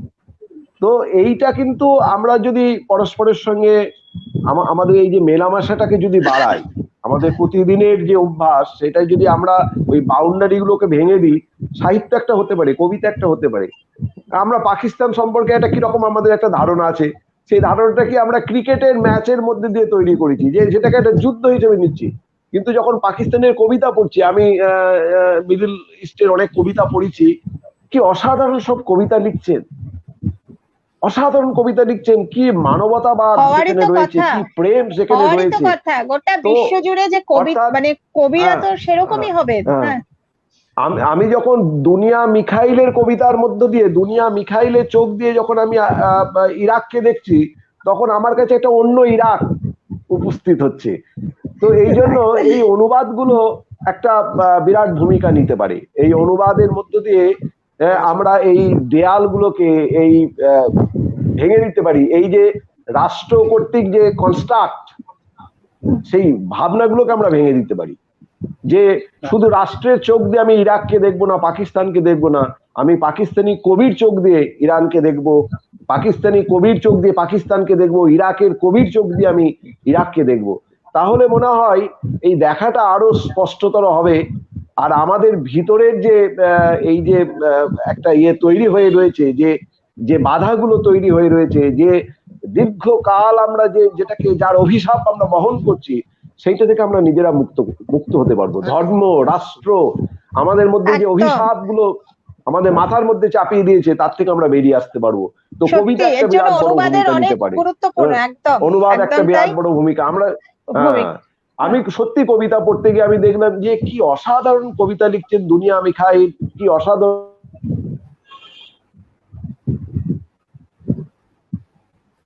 আচ্ছা, আমি বলি আমাদের বোধহয় অনেকটা সময়, আমরা প্রায় 1 ঘন্টা 40 মিনিট আমরা নিয়ে ফেলেছি। হ্যাঁ, আমাদের আজকে বোধহয় বিদায় নিতে হবে। তবে আরেকদিন এরকম অনুবাদের নিয়ে আড্ডার পরিকল্পনা করলে হয়, কারণ আমাদের আড্ডাটা আজকে অসমাপ্ত রইল। সমাপ্ত হলো আমি না, খুব মিস কারণ করলাম। এটা আমি কারণ এটা নিয়ে আমি খুব আসলে মিস করেছি। আমরা সবাই এটা থেকে এখন আমাদের যেতে ইচ্ছে করছে না, এটা ঠিক কথা, কিন্তু একটা হুম। সময় তো রয়েছে, কারণ হুম। এটার পেছনে যারা কাজ করছেন তারা আবার বাড়ি যাবেন, তারা অফিসে আছেন, এসব হুম। শেষ করে তারা বাড়ি যাবেন, ফলে আমাদের তো একটা সময় শেষ করতেই হবে। হ্যাঁ, ফলে আজকে সবাই সবাইকে খুব ভালো থাকবেন। হ্যাঁ, আরো হ্যাঁ। কাজ করুন আপনারা। এবং আর সৌভিক, আমরা দেখছি আরেকদিন এই অনুবাদের ইয়েটা করা যায় কিনা আরেকদিন, কারণ এটা ঠিক আরো মনে হলো আজকে একটু নেট প্রবলেম ছিল, এবং তারপরেও মনে হলো net এখনো problem সবে খুব শুরু ছিল, করলাম না, পুরো আজকে মনে হচ্ছে যে এখন সবে শুরু করলাম। সঞ্জীবও চুপ করে আছে, সঞ্জীবেরও প্রচুর অনেক কথা বলার ছিল, কিন্তু সবাই নেটের জন্য বেরিয়ে যাচ্ছে, মানে এই এটা হয়। আমি অনেক কবিতা শুনতেই পাইনি। যাক, সবাই ভালো থাকবেন, আর দেখা হবে। আর যে পরিকল্পনার কথা বললাম, সৌভিক, সুহৃদ আমার সঙ্গে থাকবেন। হ্যাঁ, ঠিক আছে, ভালো থেকো সব। হ্যাঁ, ঠিক আছে, সঞ্জীব দা ভালো থাকবেন, নবনীতা দি টাটা। হ্যাঁ, আচ্ছা, আমাদের পরের শনি রবিবারও আছে, সেটা পরের শনি রবিবারও আছে, দর্শকদের জানিয়ে দিচ্ছি, শ্রোতাদের জানিয়ে দিচ্ছি, আমরা আবার পরের শনি আর রবি আসবো। আর একটা আবার আমার পরিকল্পনা রইলো, মনে হয় সঞ্জীবেরও থাকবে, এবং তোমরা সবাই ইন্টারেস্টেড হলে আমরা আরেকদিন এই অনুবাদ সাহিত্য নিয়ে আলোচনা করব, কারণ এটা মনে হলো এখানে শেষ হলো না। ঠিক আছে, কিন্তু আমরা কবিতাও পড়বো, নিজের কবিতা। হ্যাঁ হ্যাঁ, সেটা তো পড়বে, নিজের কবিতাও সেটা তো আছে, সেটা তো আলাদা দিন হবে, নিজের কবিতা তো পড়তেই হবে, তো অন্য দিন। অনুবাদ আমাদের কেউ ডাকে না, না বলছি আমাদের কেউ ডাকে না, আমাদের একটাই প্ল্যাটফর্ম। এই তো বুলগেরিয়া থেকে বললেন তো, এই তো আমাদের একটাই প্ল্যাটফর্ম। এই তো বুলগেরিয়া বলেছে, এই তো বুলগেরিয়া থেকে তো ডাকলাম। ওই যে সঞ্জীব বলছে এই তো বুলগেরিয়া থেকে ডেকেছে। বেশ ভালো থাকবেন। আচ্ছা, সবাই ভালো থাকবেন। আর এই পুরো ইয়ের পেছনে যে আছে, মানে এই বইঘর, ইতিকথা বইঘর, ওদেরকে অনেক ধন্যবাদ জানাই, কারণ আমি ওদেরকে প্রতিদিন সেই যেদিন প্রোগ্রাম থাকে সকাল থেকে জ্বালাতে থাকি ফোন করে, কিন্তু তারপরেও এই আমাদের কানেকশন, আমার মনে হয় বৃষ্টির জন্য একটু অসুবিধা হয় কানেকশনে, মোবাইল নেট থেকে হচ্ছে তো, ওই জন্য মনে হয় বৃষ্টি হলো প্রবলেম, বৃষ্টির জন্য। তুহিন, তোমাকে অনেক ধন্যবাদ, তোমাকে আমরা সামনে দেখতে পাই না, কিন্তু তুমি বিশাল একটা ভূমিকা নাও। ঠিক আছে, সবাইকে ধন্যবাদ জানিয়ে আজকে প্রোগ্রাম শেষ করছি। শুভরাত্রি।